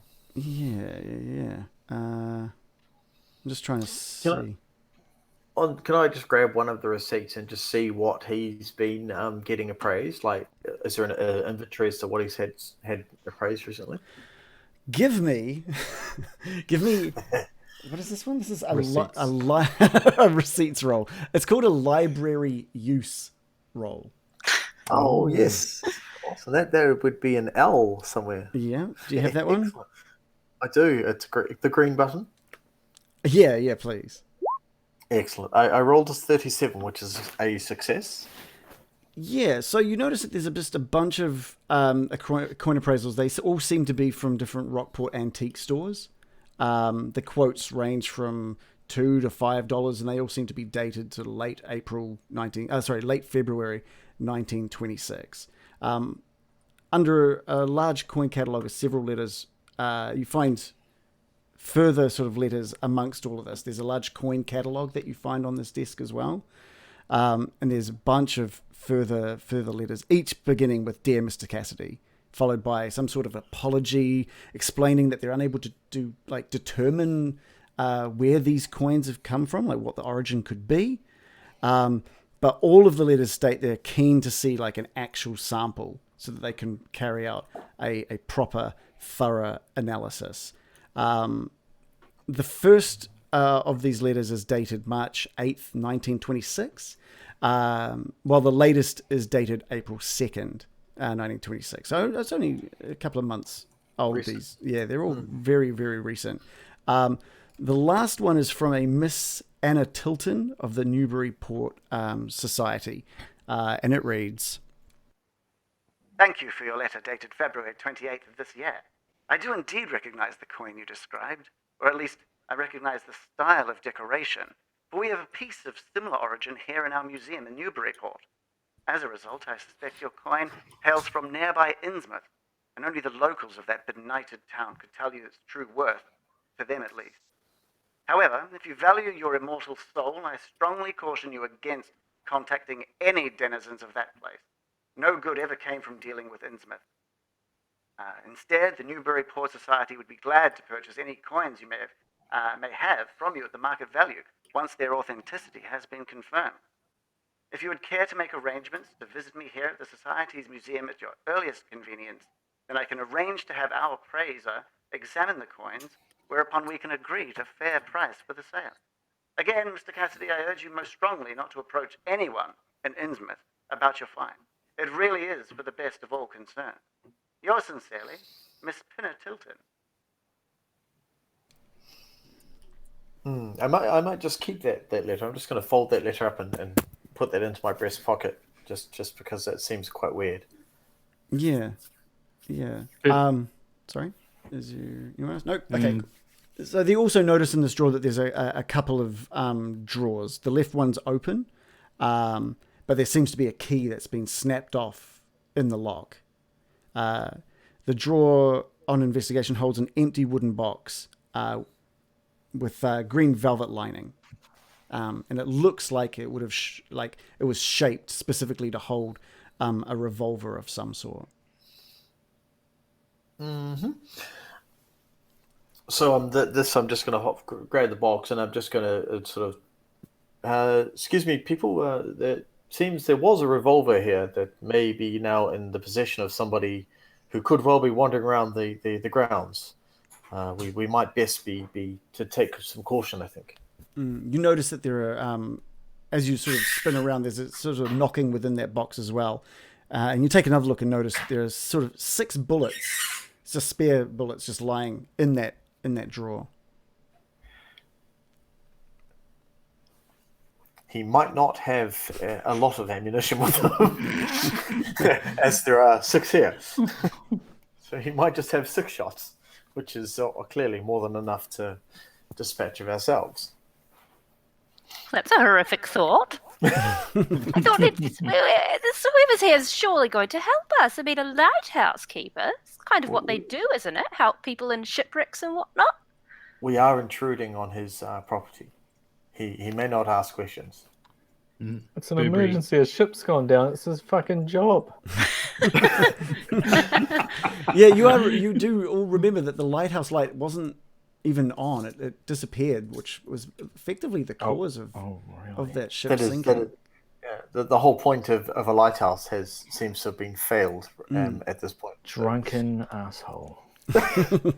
Yes, maybe he's fallen ill.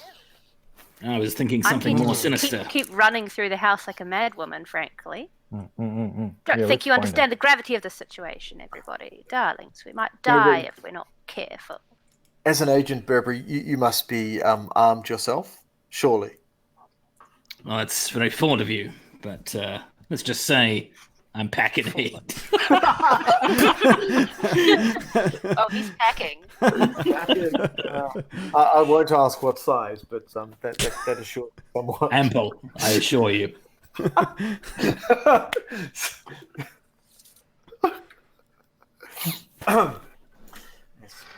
Perhaps you should lead the way, Burberry, seeing you've got the assets to protect us if required. I'm starting to think this lighthouse keeper has seen the tragedy and blown his brains out. Burberry would like to kind of... Preston, didn't you walk into the kitchen just before? Preston? Can Shannon hear Oh, us? sorry, that's my name for Preston. He Not stands my naturally motionless. born name. I'm really sorry. This is my traveling name. What was the question? Sorry. I thought you'd walked into the kitchen just before. No, I thought someone was busting into the kitchen. That's what I was just. Oh, saying. Velma. Like, Velma, did you walk into the kitchen? I'm near the desk. in Well, the study. I walk into I was the a, kitchen. yeah, I'm happy to. So I think Hector, you just sort of like you've entered the room after shutting the door. You've sort of taken in, and you've heard the conversations. There's some talk of a revolver, and you overhear a bit of a conversation between Preston and Velma about some art. You notice the fallen over chair and the door to the south leading into what seems to be a kitchen. Are you heading through? Yes. It seems like we have to find this this fella. Let's keep on keeping on. And I walk through. Yeah, great. So you walk into the kitchen and notice there's just dirty plates and a sauce pot in the sink. There's a table with 3 chairs. There's 3 doors. One, obviously the one that you've come in, one that looks to be heading back into the hallway, and one heading off to the east, which you assume, thanks to the window next to it, leads outside. There's a small wood fire stove located in the sort of the northeastern corner. And one of the chairs, you notice now, lies broken on the floor. There's a small pool of blood on the floor beside it. This is a crime kitchen, though, scene. isn't it? No, it's a kitchen. It is a kitchen. I could. Crime? I mean, a Russian. Yeah, you all take this in now as you make your way into the kitchen area. There's a bit of a funky smell coming from that from the dishes in the sink. Whoever lived here obviously doesn't clean up very often. You can hear the rain coming from outside, but obviously the most important thing at this point is the blood next to this broken chair on the floor next to this table. Can I investigate this area for just a general investigation of the broken chair and blood area? You look at the chair, and you start thinking of previous cases that you've worked on. Can I get an intelligence? Can I get an intelligence roll from you?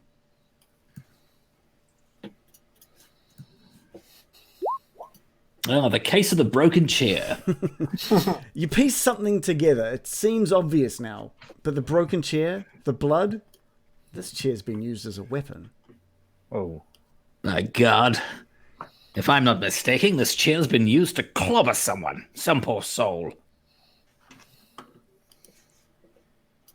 Yeah, and there's a little bit of blood that's on, this is, what tied it all together was that there was a little bit of blood on that chair as well. So there's like this pool of blood, a little bit really of blood. tied it together. It really tied the room together.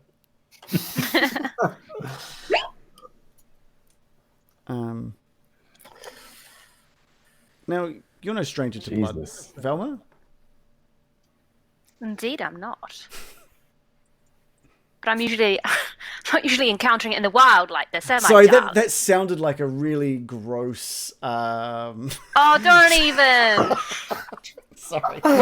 Just because I'm a woman, darling, you should make that kind of joke. It's crass. Her occupation has something to do with blood. Never mind. Anyway, so let's try that one again. You're no stranger to blood, Velma. Indeed, I'm not. But usually it's coming out of a person in front of my very eyes, not on a grimy floor. I think there's foul play at hand. Are there any trails in the blood? Yeah, you lean down to sort of take a look at the blood. First of all, the thing you notice is it does look to have sort of a trail leading back out into the hallway. But can I get either a first aid or a medicine roll from you? I can try. First aid. I've failed. I've rolled an 85, which you'd think would be good, but it's not. Yeah, it's blood. It just looks like just blood, I guess. Someone's been injured by something in this room. I'm there going doesn't to seem follow to be the trail, of course. Yeah, there doesn't seem to be any sort of really rhyme or reason to this.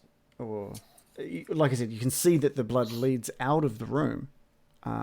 That's about all you can really, Back into the hallway, you say? Yeah, back into the hallway. The door to the west of this room. This changes Follow everything. that blood. Someone's been murdered. Yeah, I'll follow you. Yeah, you two follow the blood into the hallway, but it disappears. The track of the blood just sort of abruptly disappears. It doesn't seem to be leading anywhere.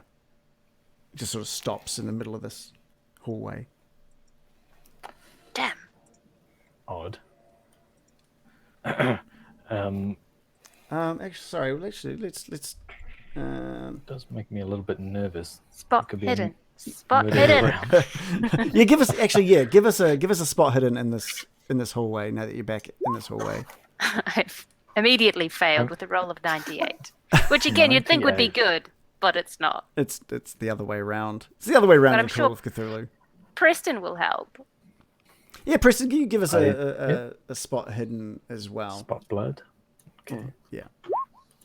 I got a 38, so that's a success. Okay, cool. So you notice that there is a little bit of a trace of that blood heading towards the stairs to the south. You've also noticed now that there just seems to be a couple of bullets lodged into the ground as well. Like they're being shot directly down into the ground. Well, do you have you can either give me an intelligence roll, or if you've got a firearms skill, you can give us a roll of that. Firearms. Handguns or rifle? Intelligence. Handgun. Oh, I'll just roll intelligence. What do I Okay. get? An 84. Yeah, you And my intelligence is 80. which is that's pretty high as well. It's good. So yeah, you find these two bullets and you see this blood leading up knows how towards this the works. stairs, but you're not really certain where the bullets what direction they may have come from. But Probably from the ground. They're stuck in the ground. they've just I'm grown going to up. call out Burberry. Burberry. Where's Agent Burberry? There seems to be a murder and also someone's been shot out here or someone's attempted to shoot something. Burberry races out and investigates the bullets in the ground. Shall I give you a check? Yeah, either intelligence or firearms handgun. He's seen some ballistic shit. I'll give you a handgun. Okay. Ooh. Oh yeah. You put two and two together. These bullets were fired from maybe a few steps up the stairway to the south. You look at how they've hit the ground, you trace them back towards the stairs, and you're like, oh yeah, okay. Burberry's down on his haunches, looking at the bullets, and looks back up at the stairs, and then kind of takes his gun from his holster inside his jacket and starts looking up at the stairs. How fresh is this blood?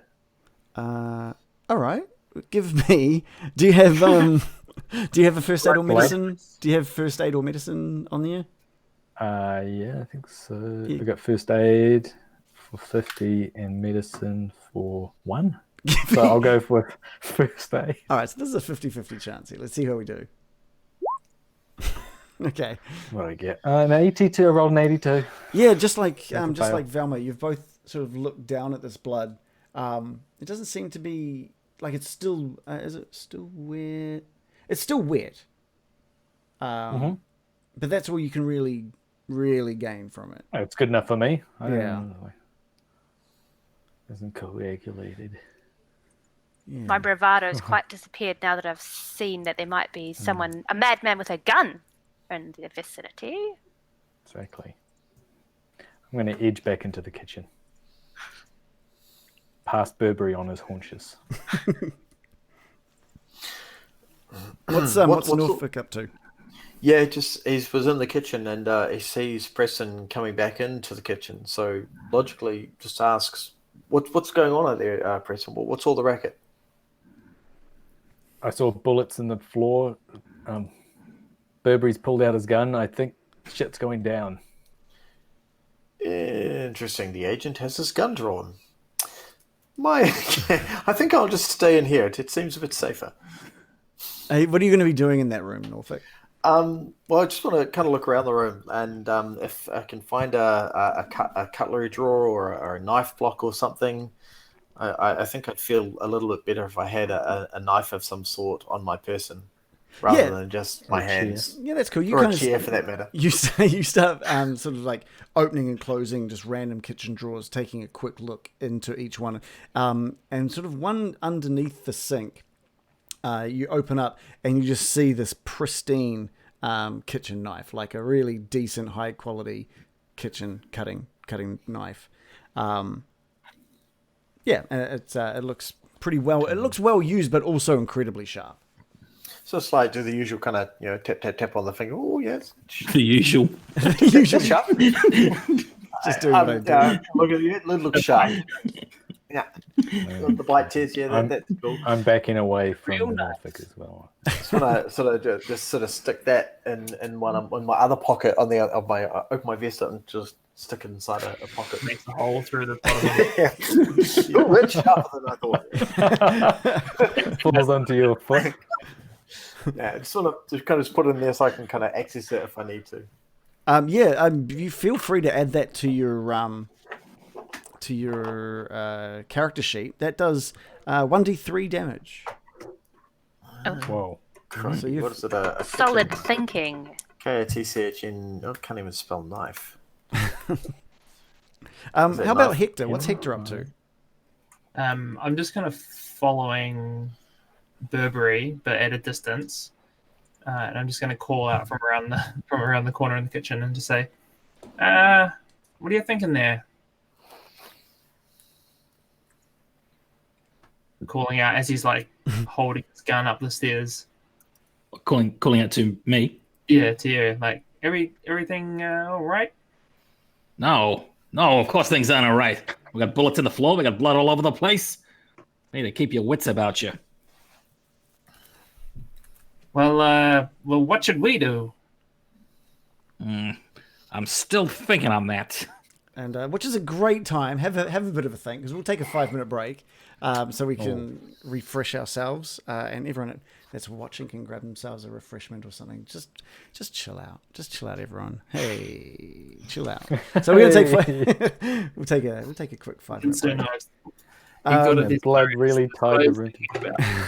The name. This system is so different, huh? I like it. I like it. Requires- I do think it's really bizarre, like the massive, like telling people to do like a handgun check, like Yeah. Niche. yeah. Yeah. But if you're good at it, it feels pretty good. It's not just a roll of 20 and add a 5 or something. It's like there's no chance about handguns if you don't have handguns. Yeah, I really do like the idea that people are skilled in certain things. I think getting used to investigating, like and specifically getting into an investigation mindset, I think would be quite hard. Like I feel lucky being on this side of this without having to be like, am I meant to investigate that? Am I meant to investigate this thing? I think as players, we kind of need to be more questioning about what's here, what's this, what does that do, what does that mean, what will that lead on to, rather than like you said before with D&D where you walk into a room and this is what you see, and you go, oh, okay, we can pick from that. Whereas like, tell me what's going on, what's the book, what's the letter, what's this. Although I don't know if we would, because we're like just come out of a shipwreck and we're trying to find just rushing around. I don't know if you would be going, oh, okay, now what's this? Not immediately, but I think when you start to see like, oh, there's blood on the floor, or there's now we found a murder. So now it's a bit more about asking what we're seeing and what it means, and then trying to whether we're going to solve this murder or get the fuck out of there and save ourselves. Yeah. I mean, like, and also like, do your characters know how they would get off this island as well? Like, is there a way off this island other than the boat that you came in? That kind of thing. I also think I could do maybe a bit better at painting the image for what's going on. Like, I know that there are things that you guys have walked past now. Your characters have moved past that have had things that could be of interest. How do I, without specifically saying, oh, you look in the thing now, how am I supposed to make it interesting, make it seem like there's an importance there? It needs to be looked at, But you're right, though, because, I mean, if you're in a disaster situation, you walk past, like, a fancy, mysterious vase, you're not going to be like, oh, what's that? You're just going to be like, well, what are my basic needs? Safety, not looking at that. Yes. So... It seems a bit off to if your character was super interested in a bunch of like esoterica. Yeah. When like you're drenched and freezing and have been in a shipwreck and there are people possibly dying at sea right now. Yeah. It's also a switch from the mindset of being heroes to just normal people. Yeah. Because D&D, you're heroes and you're out to be superheroes essentially in the fantasy world, whereas here you're just average Joes with kind of skills and you're kind of normal people. Do we know if there would be like radios and things? Do they communicate by radio or by like pigeon? Well, radio existed in the 1920s. Radio existed, yeah. As did torches and stuff. So surely a lighthouse keeper would have a radio. A lighthouse keeper would have one, or you'd assume so. Or are they enormous? Shipping news. Yeah. I'd assume so. Mm-hmm. He'd have a radio to communicate. When did they with come in? Yeah. That's a good point as well, is understanding the technology. They certainly had torches in the 1920s because they had them in World War One, so that was well before then. Yeah. But radio going into the settings on whereby and changing it to the old style. How do you do that? I have had some issues with hearing people. I managed to largely fix it by going to the settings for me and reverting to the old style one, and it helped me hear. Where was that option? But now that I'm looking for it, I'm like, where the hell is it? Where did I find that? It's like a button that says settings. Switch back to old version for the settings. All right. Well, now you've just got my voice, viewers, as we reset. Okay, I've heard of what Bill says. Everyone else is mainly fine. I've just put mine back to the old style. Back to the original. I just called him Bill. Yeah, I like the old style better anyway. But yeah, it was really bad before I did that. I was like, this is bad because there was a point where I couldn't hear anyone. Yeah, but so you've gone back to the old style now and it works fine? It's working like most of the time, yeah. It's mainly just John that's cutting out now. Ah, interesting. Yeah, I've just done that for the viewers as well. I prefer the old style anyway, so hopefully this is a bit better for the viewers as well. But Bill Squartelancia. I can't name work on out how it. to change that now. Just click on it, I think, and then you should be able to type anything into that. I super love the hair and suit combo though. Oh yeah, it's fantastic. And this is my dress. Has a back. Let me show you the back. It actually. Well, you just muted yourself.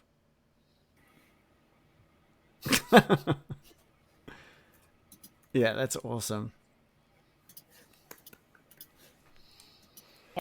We've got So Gregory's googling back. radio in Up the with my cord. 1920s, it seems it was used. Radio was in use, but with like for announcing events and bits and pieces. So there were broadcasts on various channels and stuff. But so I'd imagine there would have been shipping radio or shipping kind of channels in the 1920s.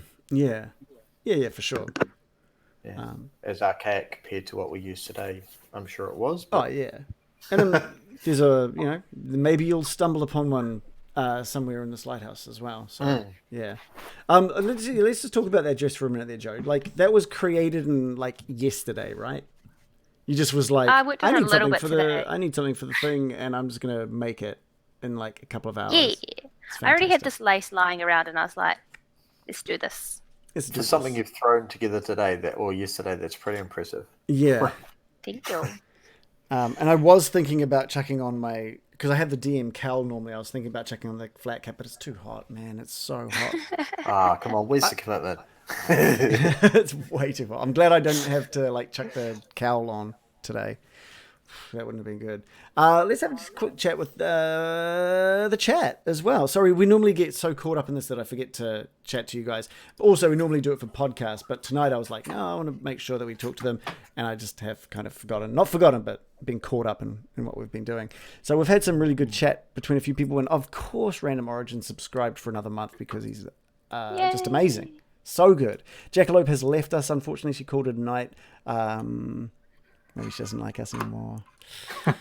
It's always possible. Fair enough. Yeah. Octobos is here as well. Fantastic. Thanks for joining us. Nice to see you here. Spirit Channels as well. Hope you guys are enjoying this. This has been really quite new for me. And I do find it really weird asking often for... I feel like I'm kind of... guiding a few of the investigation sort of steps at the moment. Instead of like in D&D you'd be like, I want to look at the blood, but it's kind of like, do you want to investigate, what do you want to investigate about the blood? I think is kind of what are you specifically looking for, and then that ties in with like specific skill checks, I guess, instead of it just being like I'm looking at it style. Cool. People are saying they're enjoying it. Yeah. It's pretty rare. I don't know if everyone. Can you guys hear me? I just want to make sure everyone's. I can hear you. Okay. Cool. Yeah. It's definitely a new thing. Kalan Darklaw is saying they're loving it. It's not that weird to guide the investigations. You are the PC's eyes, ears, and senses. Pericles. Yeah, that's the thing. I'm not sure how much of that I'm supposed to be doing. I don't know.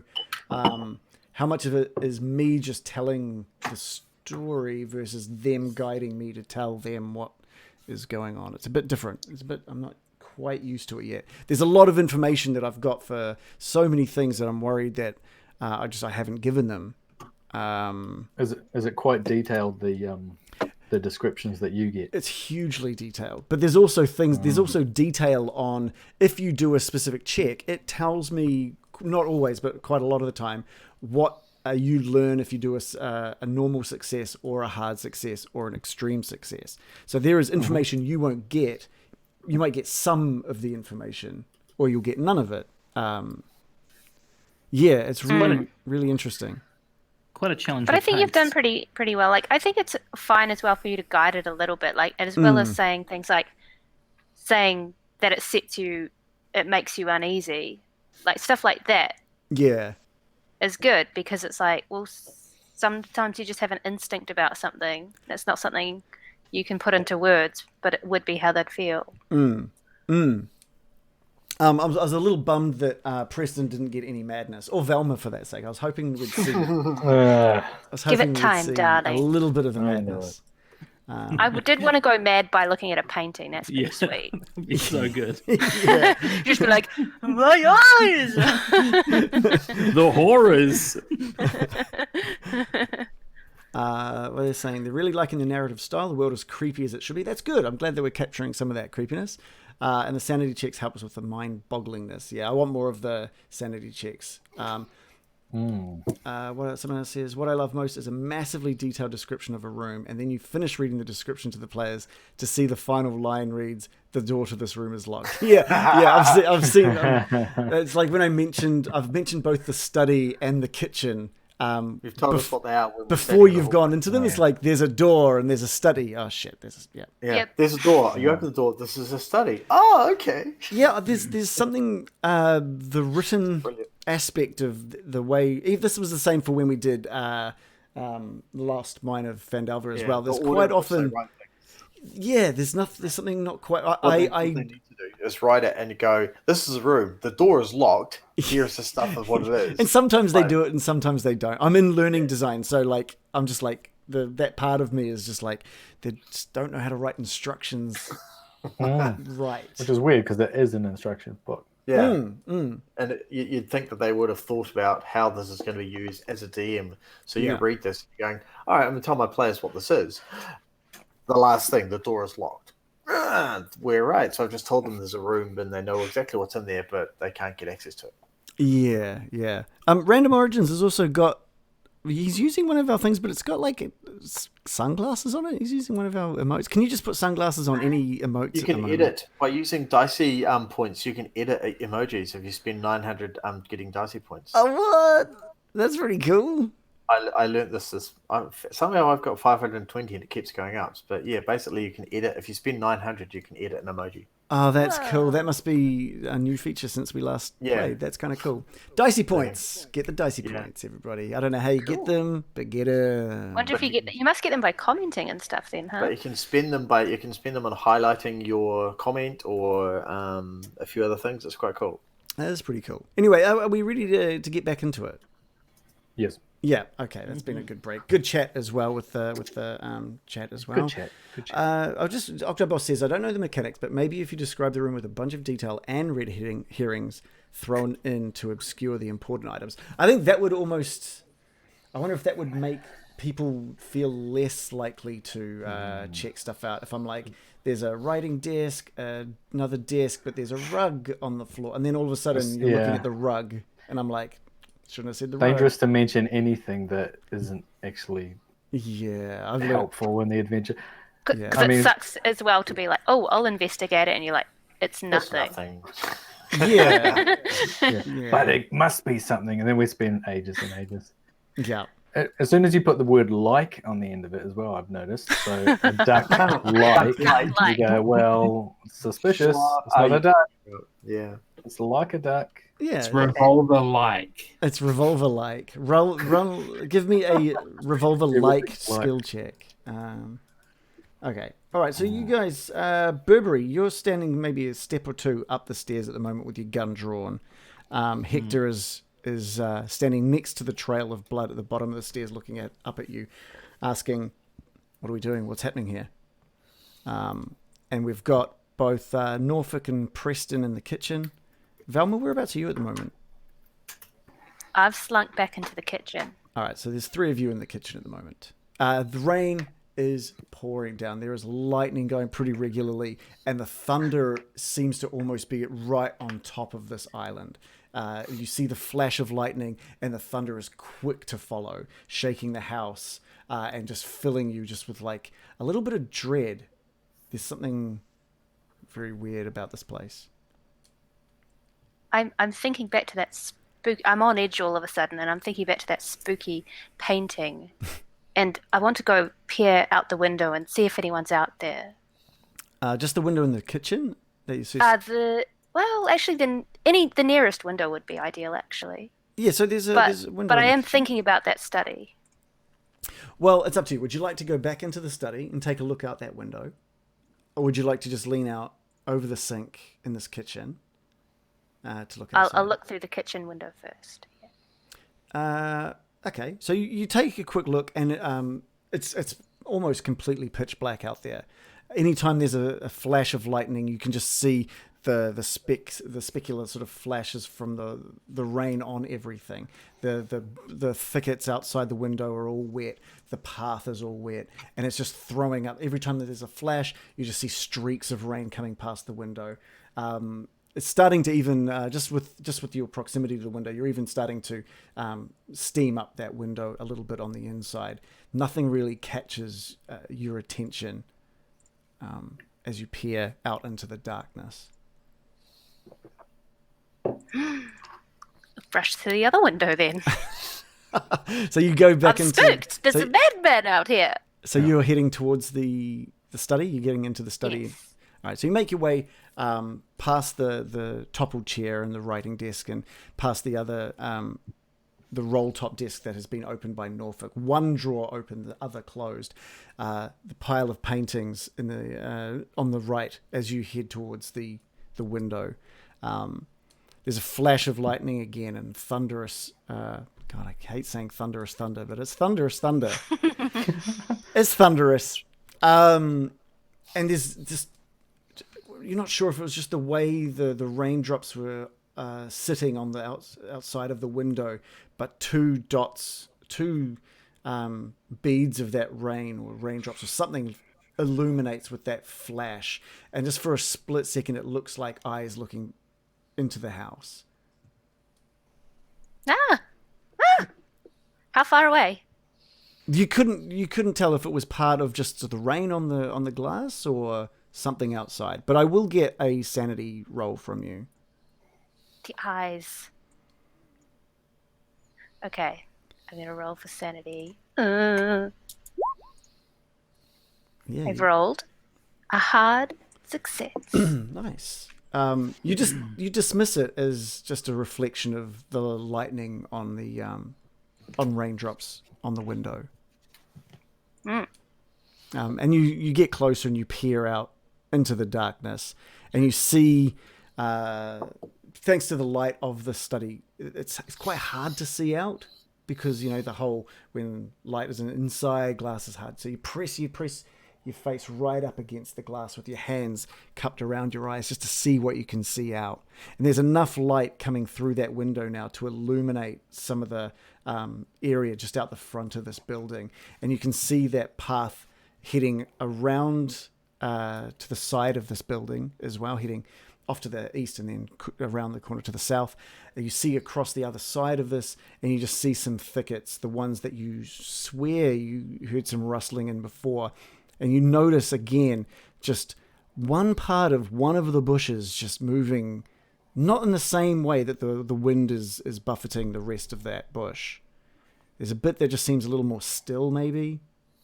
And then suddenly it starts moving again, like it should. Something out there. I'm gonna rush back to the kitchen and just kind of murmur, I feel like there's something out there. I feel like there's something out there. Did you see something? I don't know. This place gives Where's me that the cigarette at? Butt me. No, don't butt me. Yeah, butt me. Somebody butt me right now. Butt me. God damn it. Everyone just start saying, butt me. But me. This place gives me the willies. We can't stay in here with this blood and where someone's been murdered. But Well, I we don't don't want to know go they're outside. dead, darling. Would you suggest we go outside? Well, the and bullets. assault? There were bullets. I think I'd rather be inside than out there. Just personally, I feel more safe here. I agree. But I don't feel safe right next to this blood. Perhaps Do you think's in the blood, darling? Yeah. Just blood. It's just blood, but we could retire to the study if you felt more comfortable. I think I don't want to be stuck here. If we can find a way out of here, maybe some kind of radio or something. Now, there's a plan. We may have to go upstairs because unless there's other rooms across the hall. We should check those out. Yep, I'm going to check out the other room. So I'll come with you. Yeah, so which of the doors are you heading to? Oh, the top of the two? We're coming from the kitchen, are we not? So probably the one. But I'm going to go up through the thing because I don't want to go near where those bullets have been shot into the ground. So we'll come out of the study then into the to the first door on the right.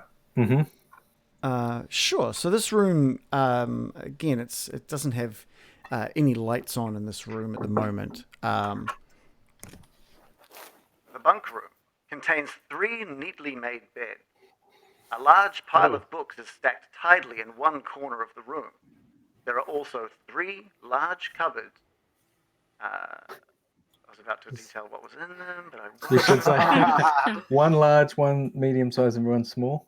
Is everything? One that was just right. That's all I'll say. There So will yeah, be 3 of everything. 3 large Interesting the person can cupboards. see all that in the dark. Yeah, well, you can make. You've opened up the door. There's all the light from the hallway is seeping now into this room as you've opened up that door. So you noticed 3 beds, and 3 large cupboards. I'm going to fumble for a light switch. Yeah. Or Norfolk, do you have that lamp? No, I do. I'm not entirely sure how to start the thing, but I have the lamp. Don't ask me. I don't know how. This doesn't detail how to start a lamp. It will have a wick flick or and a something, turny right? thing. Yeah, Yeah. like that's. I think about you need to right. use your lamp skill, Oh, yeah. oil. Yeah. But Preston, you do reach around looking for a light switch, and you find a light switch and flick that on. So Okay. no need for the lantern. Excellent. And my sanity is destroyed. Wrong sanity. This room has a sort of a musky kind of smell to it. It's Nice. clear. It's been lived in. This room is obviously where a lot of time is spent. Huge pile of dirty magazines in the corner. The curtains on both windows to the north and west are drawn, so you can't see outside, and the Good. sound of the rain Let's keep them like that. persists. Excellent. Can we have a look at some of these cupboards? Like, do they appear to be locked or anything?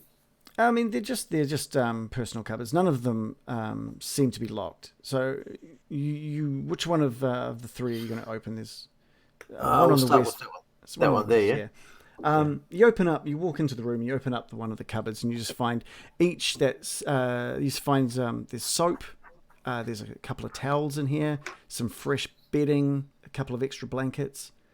There's Anything like a towel to dry oneself off? yeah, there's some towels in there as well. You're welcome to grab just some might of those. Pat my face down a bit and kind of pat dry my clothes, saying I'm still soaked, but I'm really not planning on just stripping off and drying myself and getting dressed again. Yeah, there's Thank you. there's basically the one that you've opened. You've noticed there's just various bits of clothing and personal sort of effects in there as well. And there's you do notice that there's a GC embroidered on one of the GC.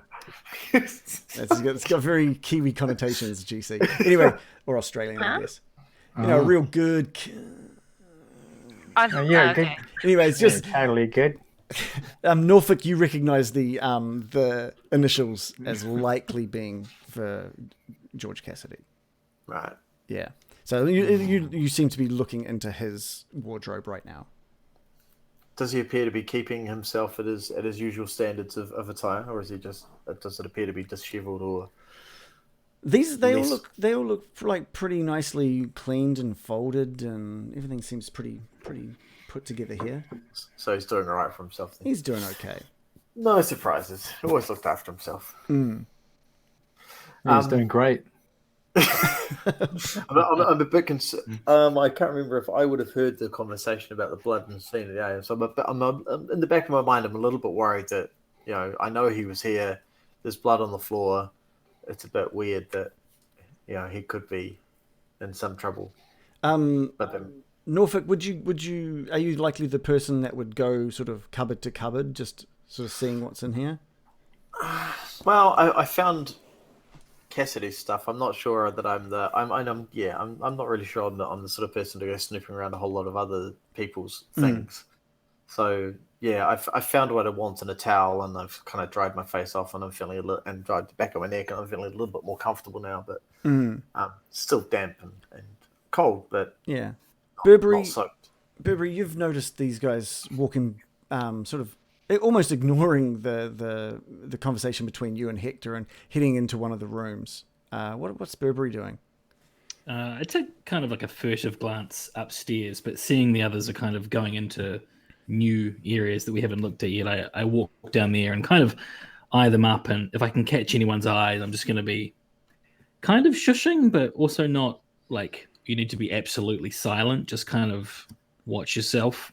Mm. And I look inside. Are these beds made, or have they been slept in? They've all been slept in. They've been quickly made. They haven't been like tucked in all nicely. It looks like they've just had the blankets thrown back into place. Okay. Yeah. I It looks think like Burberry maybe going- the bed on the sort of the southern wall probably looks a little messier than the rest. Okay. I don't think Burberry would make much of that. You see anything interesting in here? I'm pulling off a blanket and wrapping it around myself. And Brilliant. I'm grabbing other blankets, whatever I can find, and holding my arms and handing them to whoever wants one. So Velma, are thoughtful. you in the room? I'll follow you in once I've discerned there's no madman with a gun in there. Seems to be clear. Well, there's one just Quite upstairs. concerned about the madman with a gun Yeah, situation. there is one madman in the room with a gun, but he's Yeah. with us, so it's okay. Well, he seems sane as of yet. Don't show me that painting. He just shoots us all. A painting made me do it. It's the painting. The painting. How about Hector? Hector, you've just sort of asked Burberry a pretty full-on question. He's kind of dismissed it a little bit, and then seen the others walk into this room and sort of quickly followed into this bedroom, leaving you alone in the hallway at the moment. Yeah, I'm kind of freaking out. So I'm going to go over to this door here, Oh yeah. check that it's locked. Because, like, I didn't lock anything before seeing the blood because I was like, well, we're in, like, somebody else's place. But now I'm just trying to secure everything that I can. Yeah, So I'm trying to- this door's kind of got like an old school lock. It can be locked from the inside or outside. It's just a keyhole, and the key is sitting on the inside of this room. It's just on the sort of the counter next to the sink. So if you want to, you can grab that key. You can lock that door. I'm going to lock that door and I'm going to take the key. Okay. And then I'm going to walk back through the study up to the front door. Mm-hmm.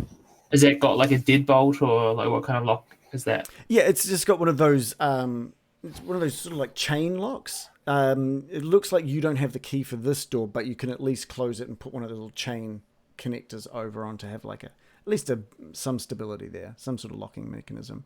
Okay, I'm going to do that. Yeah. Okay, great. The rest of And you, then is there like a I don't know what you'd call it, but like a table where people might put their keys and stuff with drawers in the hall, or is it just like completely it really all that's here next to the doorway on sort of the right side of the door, looking at it, is that the hooks that had the lanterns on, and underneath that sort of tray holding the galoshes. So there's no table right here. Okay. Yeah, you know there's you've seen chairs and tables and some desks in some of the other rooms you've been through. Yeah. Okay. And then I'm gonna go to where the rest of the group is. Okay, cool. So you're all in the bunkhouse at the moment. Preston, you took the blanket off one of the beds. Was there any specific bed that you did that to? Probably this one, the top right. The top right one. Okay, cool. As you've done that, But then I'm grabbing all the other ones unless something right. weird happens. Okay, cool. Now, after you notice that the mattress seems a little misshapen on that first bed, Misshapen, a little lumpier than the other mattresses. like the shape of like a person, or just like an uncomfortable bed.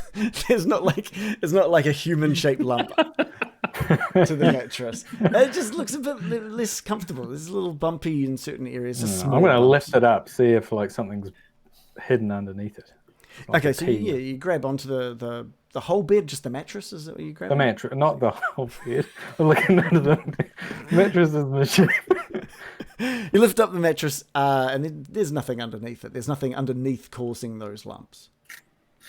Oh, this is very. Spot hidden, spot hidden. Yeah. Well, I'm not. I'm actually gonna just fuck this place. This is an emergency. I'm just gonna see if I can, open up the mattress or something. You know, with a knife. That's what I do in an emergency. Start ripping open mattresses. I'm gonna go through all these cabinets and shit. I'm looking for something to defend myself with.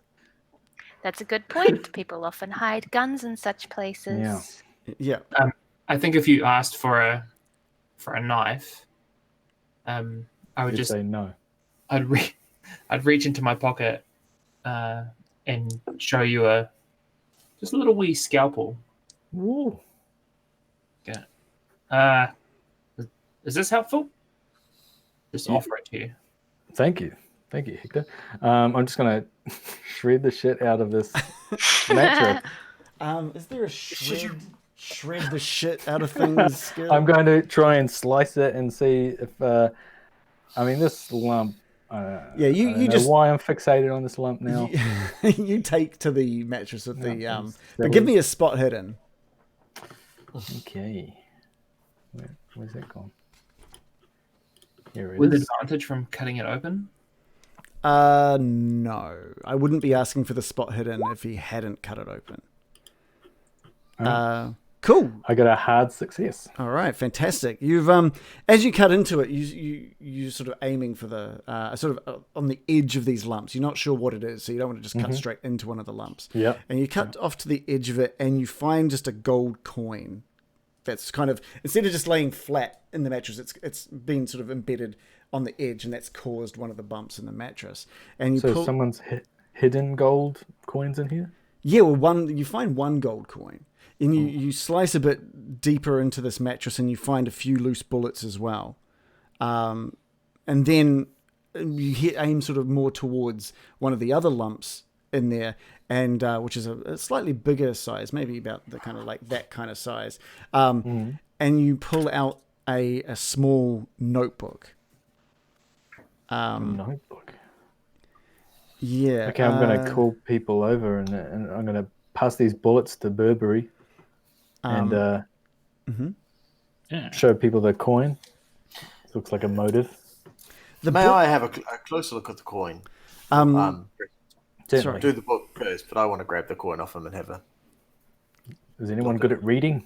Yeah. The book has been stuffed into the mattress. Like the front cover has been folded back, and so it's open. It's been folded in an open position and jammed into this thing. And I'll show you what that says. So let me. Oh my God, George! What the fuck are you doing? I'm sensing some kind of. So let me read this. Let me read this out. You've flicked it open. You've pulled this notebook out and written on that page. George Cassidy, previous criminal record, involved in smuggling, lights on water, small rowboat, found ship parts on North Shore, found gold coin on North Shore. Bigger than just bootleg moonshine. What is going on? Smith said, saw someone in the trees and peering through window. Men on island at night? Croaking noise? Frogs?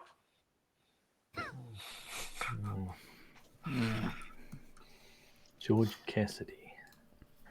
And no. So just looking over Preston's shoulder, can I see that? Is it handwritten? Yeah, so that's all handwritten.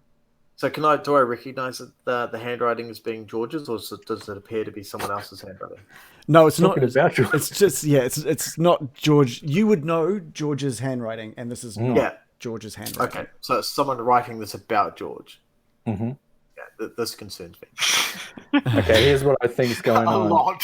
The person in this bed is like some sort of undercover person keeping an eye out for smuggling.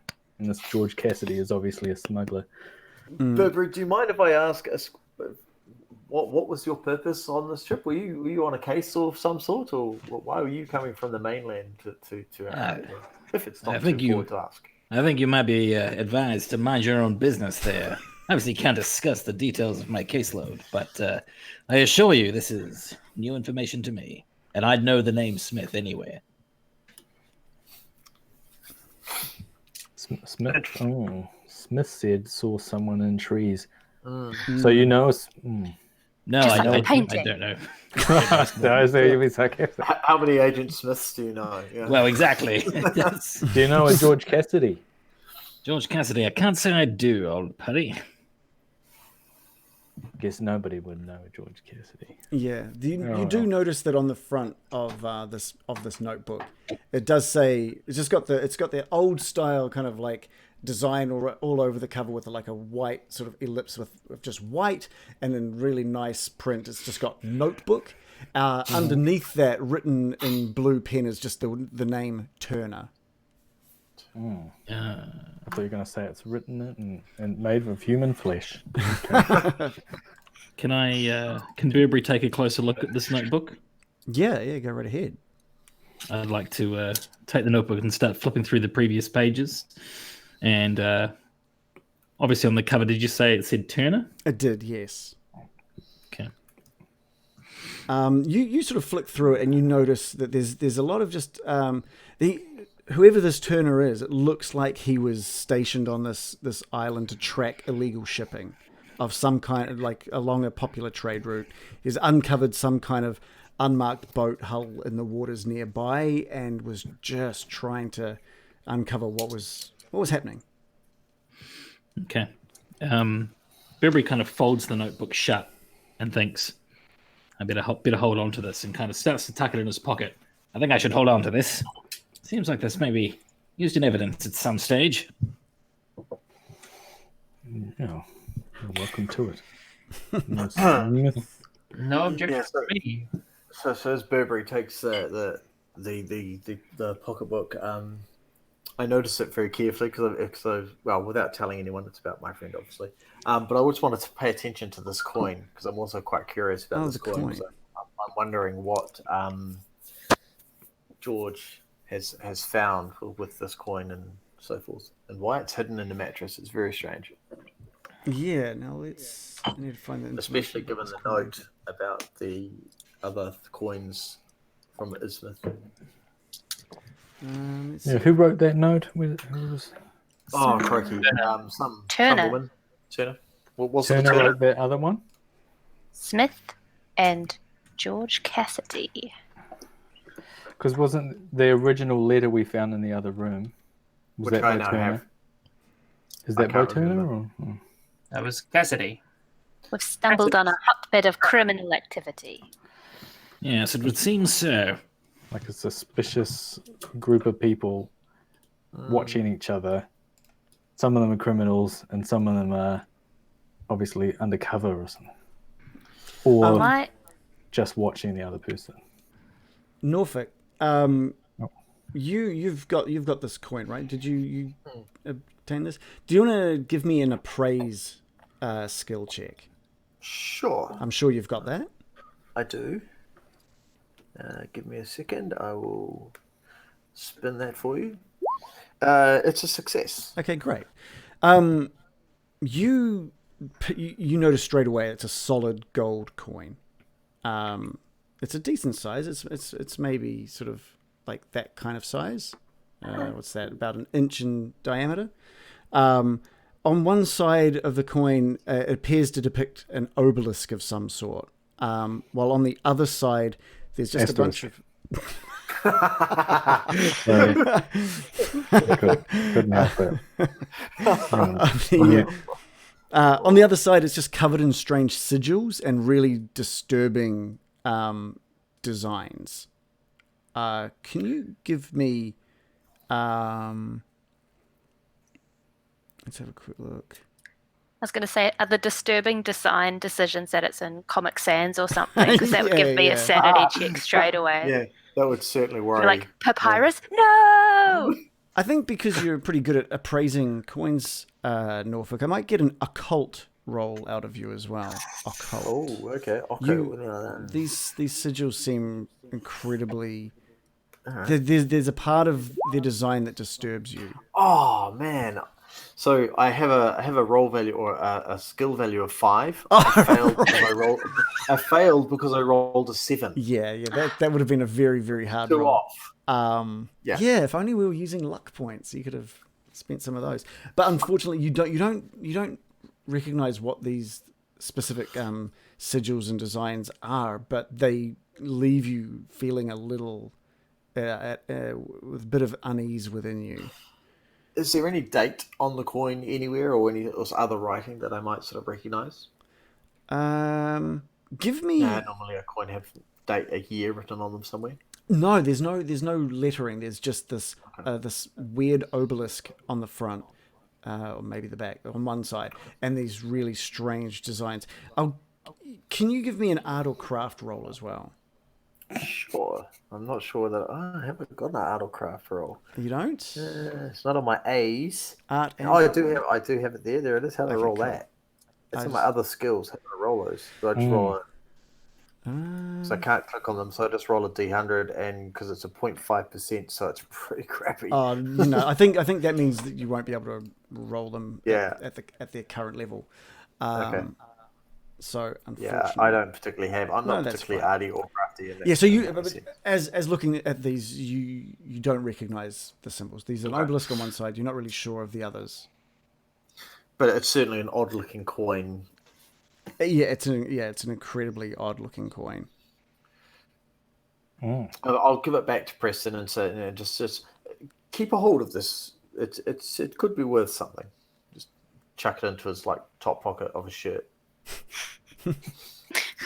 There's a good chap. Keep a hold of this. Yeah, did People Preston, usually pass it to my hand. But... Preston, are you likely to sort of take a quick look at that as well? Absolutely, yeah. If it's some sort of interesting object. Yeah, I might get you to do either an art or craft, art and craft. I have art/craft, art history. Just choose your best art. Skill. They're all the same, so I've got 3 skills and they've all got the same. Oh, sweet, that sounds good. Here it is. Okay, you what succeed. I get? I success. 33. Okay, cool. Yeah, you take a look at that obelisk on the front. It doesn't really say it's very indicative of what it is. It's just a design of an obelisk, and you flick it over in your hand, and you notice these sigils and designs, and they too sit really in this really weird unease within your chest. But you notice that there's kind of like an underlying aquatic theme. I didn't get that. Shut the hell up, Siri. Come on, man. You didn't get it. I'm not getting it. There's an underlying aquatic theme to the designs on the back of this. So it looks sort of underwatery. There's almost fish type things, or is that what you mean? It sort of denotes like waves, really kind of these undulating kind of curves that sort of just, they feel very aquatic. So not British then. Although they're doesn't not have the British. Queen on one side. No. 20 cents on the other. But I might get an occult roll from you as well. Occult. Okay. I've got a 30 for occult, which is not great, but possible. No. I fail. I got a 63. Yeah, that's right. That's fine. You don't really get anything more out of this. There's an obelisk. It's kind of the designs you don't recognize, but there's feels kind of aquatic, and that's about it. It's making me think. I'm just turning over in my head, and it's making me think it's similar to the picture. There's a lot of aquatic, weird fish things going on. Should we check the rest of this room? There's obviously hidden things. This is a very odd place. It's giving me the creeps. Well, you found these in the mattress, yes? Yeah, look at it. He points. Maybe we should a shredded mattress. I wasn't particularly watching what you were doing, but now that you've cut up some man's mattress, I'm wondering if there's anything else tucked away in these other beds. Yeah, I'd at least. Oh, sorry. Oh, you carry on. I was just going to say I'm going to hand out these blankets. Thank you so much. I'm freezing. I rush hurriedly around, looking out the windows yet again, very on edge. The curtains are drawn, so you need to sort of Roll for drawing the curtain. you D. pull one of the curtains aside, and it's the same sort of effect as in the study. Because of the light in this room, it's making it really hard to see. And you push your face up against this window as well, and you see your reflection fade away the closer you get, being replaced with the darkness and the rain that's pouring down outside. You think you saw just something dark to the left, from right to left across your vision. You think you heard something scraping against the wall outside to go with it, but you're not sure. It's all being I swear there's something out there. it's all being drowned out by the sound of the rain and the thunder, the thunderous thunder, as the storm rages on outside.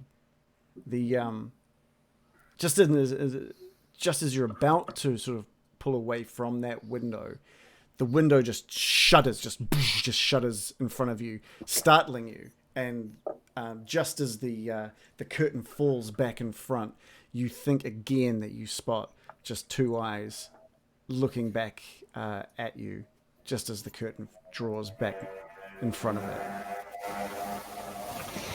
And I reckon we'll call it there for the night. I reckon that's it. We'll call it there. What was that spooky noise? I don't know what that was. You don't? No, I don't know what that was. Is the game becoming Noise. real? I don't know. Did a truck go What's past that someone's like? house? I don't know. Sounded like some kind of like far off foghorn. Oh, I can hear that at my window. Oh, Yeah. Oh my That's what god, we hear. Roll for sanity immediately. the curtains are drawn. don't look. It was enough. Oh, Burberry.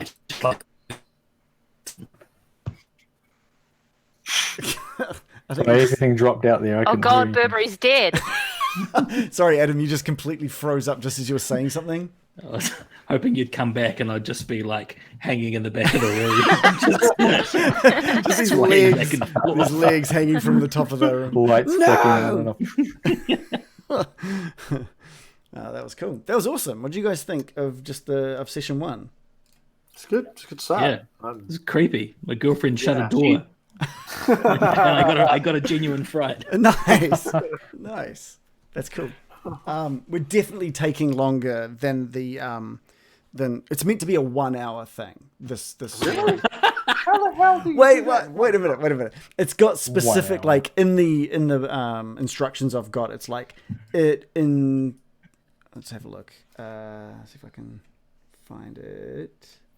It specifically says at the 10-minute mark, do this. At the 30-minute mark, do this. And I'm just like, I didn't really want to just rush Is it it that 10 much. minutes of game? Yeah, like game not time. real time, but in game. Yeah, in like Because game we time. would have only spent like 10, Half 15 an hour. minutes in this house, right? Yeah. Yeah, exactly. You guys We've have walked not and spent- rushed around kind of thing. It's been, yeah. So it's not like an hour of actual play time. No. So this is an hour of playtime. What? Yeah, it's designed to just be this really quick thing that you can just push people through to give them a sense for Call of Cthulhu, I guess. But It's it going to be specifically 19 says sessions. it specifically says how like many rooms? It's a whole have new we- campaign. We have gone through 1, 2, 3, 4, 5 rooms in the space of a couple of hours. That's got to be a record for us. Yeah, Yeah. that's true. yeah. Normally one I room. think we're doing really well. And it also says like it will take longer than an hour if you have more than 4 players, which we do, and if other certain things happen, which haven't happened yet. But I can imagine we will get this wrapped up next session because we won't have all of the discussion of rules and stuff. Yeah, and we also don't need to find all the clues, I guess. Oh no, not at all, not at all. right. Yeah. Burberry's just going to go around all the rooms, kicking open doors, firing off shots. We got more bullets now. Yeah, Burberry. Yeah, that's cool. We had some good comments. We had this was like a good scary radio play. Really enjoyed it. That's awesome. That's great to hear. Kalan Darkclaw said that they really loved it, which is cool. Random Origin says a dicey hour is 3 or 4. That's like Which a is- New York minute. So true. Yeah, So yeah. true. But yes, we don't have Barry showing up. We don't have Sildar slowing things down. It's all right. I think it'll be good. Abilities, Spicing things up. Spicing things up. Yeah. Spicing, yeah. And we haven't spawned Billy Goblin yet either, so maybe. Thank goodness for that. Could be Fishy Goblin or I don't know. Can you imagine Billy Goblin appearing in the middle of a freaking lighthouse? I could make it work. No, I'm sure you could. Um, we wouldn't survive a single like normal Billy Goblin attack. No, you wouldn't. Like, You even wouldn't at level all. 1 would destroy us. You guys did a really, really good job of not getting any insanity, which was really lucky for your players. But I wanted to see some of that, so hopefully next week there'll be some. If you guys can get through all of this without getting any insanity, I just That's won't be pretty happy. cool. Quit forever. We're well balanced people. We have Yeah. The thing I like Therapy. about this sanity system, if you look on your character sheet, you've got like 3 numbers. You've got like 99 on the right. You've got somewhere it'll be 60 or 65 or something in the middle, and then 48 or something around that. So basically, like 99 is the max sanity that any human can have, and depending, and so you guys are sitting around the 60 or 65, which means you're functioning human beings. It doesn't mean you're like crystal sanity. Everyone has faults and failings, I guess, right? There So are the fact that certain, mine's sitting at 50 is it just means like 50 is Norfolk's normal. That's him. Yeah. That's just him as a character. So the idea being that as you come across certain creatures, knowledge that they exist drops your maximum sanity. So while you're at 99 now, when you first discover like a certain type of creature, you knowing that they now exist in this universe means you are now, without any change, you're now less capable of complete sanity.